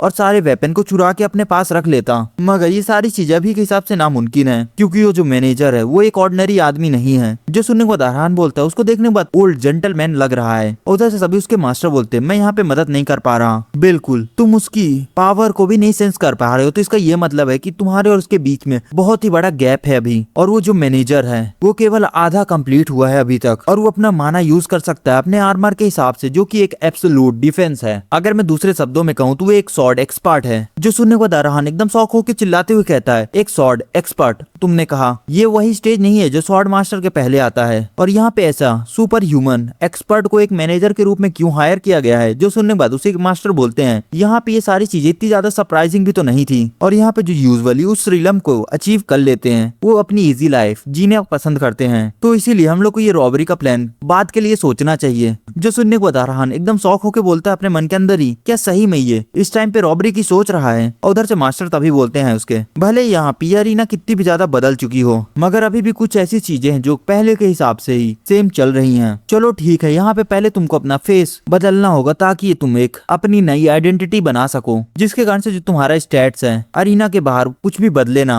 और तुमको यहाँ पे केवल फाइट करना है एक ग्लैडिएटर के रूप में। और यहाँ पे इस अरीना के अंदर एक ट्रेडिशन चलता है वो है लॉन्ग स्टैंडिंग। जो सुनने के बाद अरहान बोलता है यहाँ पे सुनने के बाद ये इतना ज्यादा खराब नहीं लग रहा और यहाँ पे केवल मेरे को उनको फेस करना है एक ग्लैडिएटर के रूप में एक आदमी के रूप में नहीं तो इसका ये मतलब है कि मैं अपने हिसाब से फॉर्मलेस टेक्निक्स को यूज कर सकता हूँ यहाँ पे। और तभी उसके बगल में एक ओल्ड मैन आते हुए कहता है यंग ग्लैडिएटर, तुमको देखने के बाद ऐसा लगता है कि ये तुम्हारा पहली बार है इस अरीना के अंदर और वैसे यहाँ पे क्या कारण है जिसके कारण तुम इस अरीना को यूज कर रहे हो। जो सुनने के बाद बोलता है क्या, और उधर से वही ओल्ड पर्सन फिर से बोलता है यहाँ पे आज से पहले कोई भी इस अरीना के अंदर कदम नहीं रखा जब तक उसके पीछे कोई मतलब नहीं था, तो क्योंकि यहाँ पे जो शील्ड है लगाई गई है बाहर उसके कारण से तुम एंटर करने के बाद एक ग्लैडिएटर के रूप में ही दिखाए जाओगे और यहाँ पे तुम्हारा नाम है ऊटर, इसी नाम के से तुम इसके अंदर जाने जाओगे और इसी नाम की मदद से तुम्हारी ग्लैडिएटर लाइफ डिसाइड होगी। जो सुनने के बाद अरहान एकदम स्पीचलेस रहता है और वो अपनी फ्लैशबैक मेमोरी याद करता है अपने मदर और अपने फादर के साथ वाली, और तभी याद करने के बाद ही बोलता है तो चलिए ठीक है हम लोग अंदर चलते हैं। और वही ओल्ड पर्सन बोलता है ये शब्द कुछ ऐसे थे जो मैं पहली बार सुन रहा हूँ और इसको देखने के बाद ये एक प्रोटैगनिस्ट लग रहा है किसी नाइट नोवेल का। वेल यहाँ पे ये सारी चीजें मैटर नहीं करती हैं, मैं यहाँ पे प्रे करता हूँ कि तुम्हारे पहले कदम से ही जीत फॉलो करे तुमको यंग ग्लैडिएटर। और वहीं पे अरहान एंटर कर चुका होता है और उसका नाम हो चुका होता है लाइमव ग्लैडिएटर के रूप में। और उसी अरीना का सीन दिखाया जाता है जहाँ पे पूरी तरह से चारों तरफ लोग रहते हैं और तभी एक पर्सन अपने मन के अंदर ही कहता है ब्रॉन्ज, यहाँ पे तो ये लोवेस्ट रैंक अरीना है और इस रैंक के मैचेस एक भी एक्साइट नहीं करते हैं हम लोग को। ये प्रिटी ग्लैडिएटर को तो देखो, इसको देखने के बाद एक भी ऐसा नहीं लगता कि इसके अंदर कुछ भी स्पेशल बात होगी। मैं यहाँ पे वेट नहीं कर पा रहा हूँ मेजर मैचेस के लिए, तो इसी कारण से यहाँ पे ये जो स्टेडियम है एक भी नहीं भरा है अभी तक, थोड़ी बहुत चेयर्स भी नहीं, मगर इन सब के बावजूद यहाँ पे जो ट्रेवलर्स हैं अभी भी आ चुके हैं और वहीं से बहुत लोग चिल्ला रहे होते हैं और कहते हैं यहाँ पे तुम क्या सोचते हो कि मैं इतनी दूर से केवल कोई बोरिंग मैच देखने आया हूँ? हरी आप जल्दी से ये मैच को खत्म करो। अगर सही में तुम सोच रहे हो कि हमको बोर करके मार दोगे तो जल्दी से जाओ और मर जाओ कहीं पहले से ही। और यहाँ पे अगर तुम हमारा समय बर्बाद करते हो बिना किसी कारण से तो हम तुमको मार देंगे। और तभी अरहान के मास्टर बोलते हैं, यहाँ पे इंसानियत ही एक ऐसी वेसल है जो कमजोरों को इतना ज्यादा बुली करती है। सही में ये सारी चीजें आयरन किंगडम को पूरी तरीके से सूट कर रही हैं उसके स्ट्रॉन्ग रूल के हिसाब से। और जरा देखो तो तुमको चारों तरफ से धमकियां मिल रही हैं। क्या तुम एक भी डर रहे हो? जो सुनने के बाद अरहान बोलता है, ऐसा है कि जैसे मैं इनकी धमकियों से मैं डरूंगा ही। जो सुनने के बाद उसी के मास्टर बोलते हैं, चलो ठीक है, यहाँ पे ये अच्छा माइंडसेट था तुम्हारा यंग डिसेंडेंट, यहाँ पे तुम दिखा दो और अपना नाम छाप दो इस बैटल फील्ड के अंदर। और अपने दिमाग में याद रखना ये चीजें, केवल हिस्ट्री ऑनर करती है ताकतवर लोगों को। जो सुनने के बाद अरहान बोलता है, ऑफ कोर्स, इसीलिए तो मैं यहाँ पे जीतने आया हूँ। और तभी दिखाया जाता है एक मूंछ वाला आदमी चिल्लाते हुए कहता है, चलो आज का तीसरा मैच शुरू होने वाला है और इंट्रोड्यूस करते हैं हम आपको अपने रुकी ग्लैडिएटर से, जो कि आपको एंटरटेन करेगा अपनी फाइटिंग से। और इसका जो नाम है फेस, ये सारी चीजें रिकॉर्ड कर ली गई हैं। और ये रुकी इसमें भी रुकी है जो कि अभी दिखाने के लिए कुछ भी नहीं है इसके पास, जो कि अपना पहला अरीना का मैच लड़ने आया है लाइफ और डेथ वाला अपने हॉनर को कलेक्ट करने के लिए। रुकी ग्लैडिएटर लाइमा। और इसका जो अपोनेंट है वो बहुत ही ज्यादा ब्रूटल है, जो अभी आज के पहले जितने भी ग्लैडिएटर है उन्हीं सब का जिंदगी को ले लिया है और उनको रिसीव हुआ एक टाइटल हॉट बॉस के नाम से। एक ऐसा ही रुकी जो अभी तक लगातार 3 मैचेस जीत चुका है, द जायंट ग्लैडिएटर टेमर। जो सुनने के बाद ऑडियंस अपने आप में ही बात करने लगती है, ये कितना ज्यादा स्कैरी मैच है। सही में ये जो बच्चा है इसकी लाइफ बहुत ज्यादा पिटीफुल थी। और तभी वही जायंट ग्लैडिएटर बोलता है, लाइमा सही में तुम बहुत ज्यादा खराब नाम के साथ आए हो, जो कि तुमको दर्शाता है कि तुम कितने ज्यादा कमजोर हो। ऐसा ही कुछ एक्सपेक्ट किया जा सकता था एक वेस्ट से जो कि अच्छे से शॉट भी चलाना नहीं जानता होगा। तो चलो ठीक है, मैं तुम्हारे लिए एक प्रपोजल बनाता हूँ और यहाँ पे निकालो अपनी उस स्वॉर्ड को और मास्क को और डांस करो मेरे लिए मेरी क्लैप के हिसाब से, जिसके बाद मैं अपने ग्रेटिट्यूड के कारण मैं तुम्हारी जिंदगी को छोड़ दूंगा या फिर तुम्हारी लाइफ को जल्दी ही खत्म कर दूंगा। जो सुनने के बाद अरहान अनफेस्ड खड़ा रहता है। मैंने यहाँ पे सुना था कि जिंदगी को ना लेना यहाँ का अनस्पोकन रूल था। जो सुनने के बाद वही जायंट ग्लैडिएटर बोलता है, यहाँ पे कोई भी ऐसा कारण नहीं है जो कोई कावर्ड्स तुम्हारे जैसे इतना ज्यादा डरते हैं। क्या तुम सही में बिलीव करते हो ये सारी चीजों के ऊपर बच्चे? और क्या तुमको मेरे को देखने के बाद ऐसा लगता है कि मैं किसी प्रकार के रूल को मानता भी हूँगा यहाँ पे? और उससे भी ज्यादा वो तो अनस्पोकन रूल था। और ये फ्रीजन माउंटेन की बॉडी है जहाँ पे वो पैदा हुआ और रेज किया गया है, जो कि एक ऐसा आदमी है जो किसी को भी मारने से पहले एक भी नहीं डरता है। इसी तरीके से मैं अभी तक 3 लोगों को मार दिया हूँ जो मेरे सामने अभी लड़ाई किए थे। और ये हाथों को देखो, यही हाथों से मैं उन तीनों की गर्दन को तोड़ा था। और यहाँ पे तुम पूछना चाह रहे हो कि मैं इतना ज्यादा आगे कैसे बढ़ सकता हूँ, और उसका सिंपल रीजन है क्योंकि मैं वो सारी चीजों को बहुत ही ज्यादा एंजॉय करता हूँ एक विनर के रूप में। और ये मेरे लिए एक बेस्ट एंटरटेनमेंट है। और मेरी आंखों के हिसाब से देखा जाए तो तुम सभी लोग एक चींटी से ज्यादा कुछ भी नहीं हो। मगर इस बार मैं क्या करूँ तुम्हारे साथ? क्या तुम्हारी भी नेक को स्नैप करूँ या फिर धीरे धीरे तुम्हारे हाथ पाँव को तोड़ूं? यहाँ पे बहुत ज्यादा ऑब्वियस नहीं होगा, मगर ये सारी चीजें करने में मेरे को एक भी ज्यादा मजे नहीं आने वाले हैं, मेरे को ऐसा लगता है। क्योंकि तुम्हारी स्किन को देखने के बाद ऐसा लगता है कि तुम्हारी एक बॉडी लड़कियों जैसे है। तो इसीलिए मैं तुमको एक मौका देता हूँ कि तुम मेरे और पूरी ऑडियंस को हंसाओ। तो अपना बेस्ट देना यहाँ पे ये सारी चीजें करने के लिए, जिसके कारण से मैं तुम्हारी जिंदगी को बाद में छोड़ सकता हूँ। जो सुनने के बाद अरहान थोड़ी देर शांत रहता है और उधर से तभी मैच रेफरी बोलता है, जरा देखो तो यहाँ पे ये जो वॉर थी नर्वसनेस की वो शुरू हो चुकी है मैच स्टार्ट होने से पहले ही। शायद तक आखिरी में ये मैच बहुत ज्यादा इंटरेस्टिंग बन जाएगा। तो चलो ठीक है, दोनों ग्लैडिएटर अपनी पोजीशन में चले जाओ। तो इस मैच को हम शुरू करते हैं। और वहाँ पे अरहान और जायंट ग्लैडिएटर आमने सामने रहते हैं। और अरहान बोलता है, मेरे पास यहाँ पे एक पर्पस है और यहाँ पे तुम इस तरह से मेरे नाम को मार्क कर रहे हो तो मैं यहाँ पे तुमको फोर्स करूंगा ये सारी चीजें वापस लेने में। तो चलो ठीक है, मैं यहाँ पे तुम्हारी इच्छा को कंप्लीट करूंगा जल्दी मरने में। जो सुनने के बाद वो ग्लैडिएटर भी थोड़ा शौक लग रहा होता है और अगले पर हंसते हुए कहता है, सही में यहाँ पे तुम्हारी बातें मेरे को डरा चुकी हैं। जो सुनने के बाद उधर से ऑडियंस बोलती है, हमारे यंग मास्टर हमको बहुत सारी इंटरेस्टिंग चीजें दिखा रहे हैं आज। क्या तुमको ये सारी चीजें देखने के बाद ऐसा नहीं लगता कि ये किसी प्रकार की थर्ड रेटेड नोबल होगी। और यहाँ पे वैसे ये लीमा कौन है? क्या ये तुम्हारे पापा का नाम है जो तुमसे पहले यहाँ पे मरे हैं? और तभी इधर से वही जायंट ग्लैडिएटर बोलता है, गुडनेस, अगर सही में तुम लोग इतना ज्यादा ही हीट अप करोगे इस एटमॉस्फेयर को तो ये मेरे लिए बहुत ज्यादा कठिन नहीं हो जाएगा इसकी जिंदगी छोड़ने के लिए, अगर यहाँ पे केवल तुम अच्छे से सुने होते तो। मगर अगले ही पल अरहन आके उसके हाथ पे अटैक कर लिया रहता है, जिसके कारण उसका एक फिंगर और उसका थंब उड़ चुका होता है हाथ से, और बोलता है, मैं यहाँ पे एक बार और कहूंगा ये चीजें कि तुम मेरे से माफी मांग लो मेरे नाम के लिए। अगर तुमको यहाँ पे मरना नहीं है तो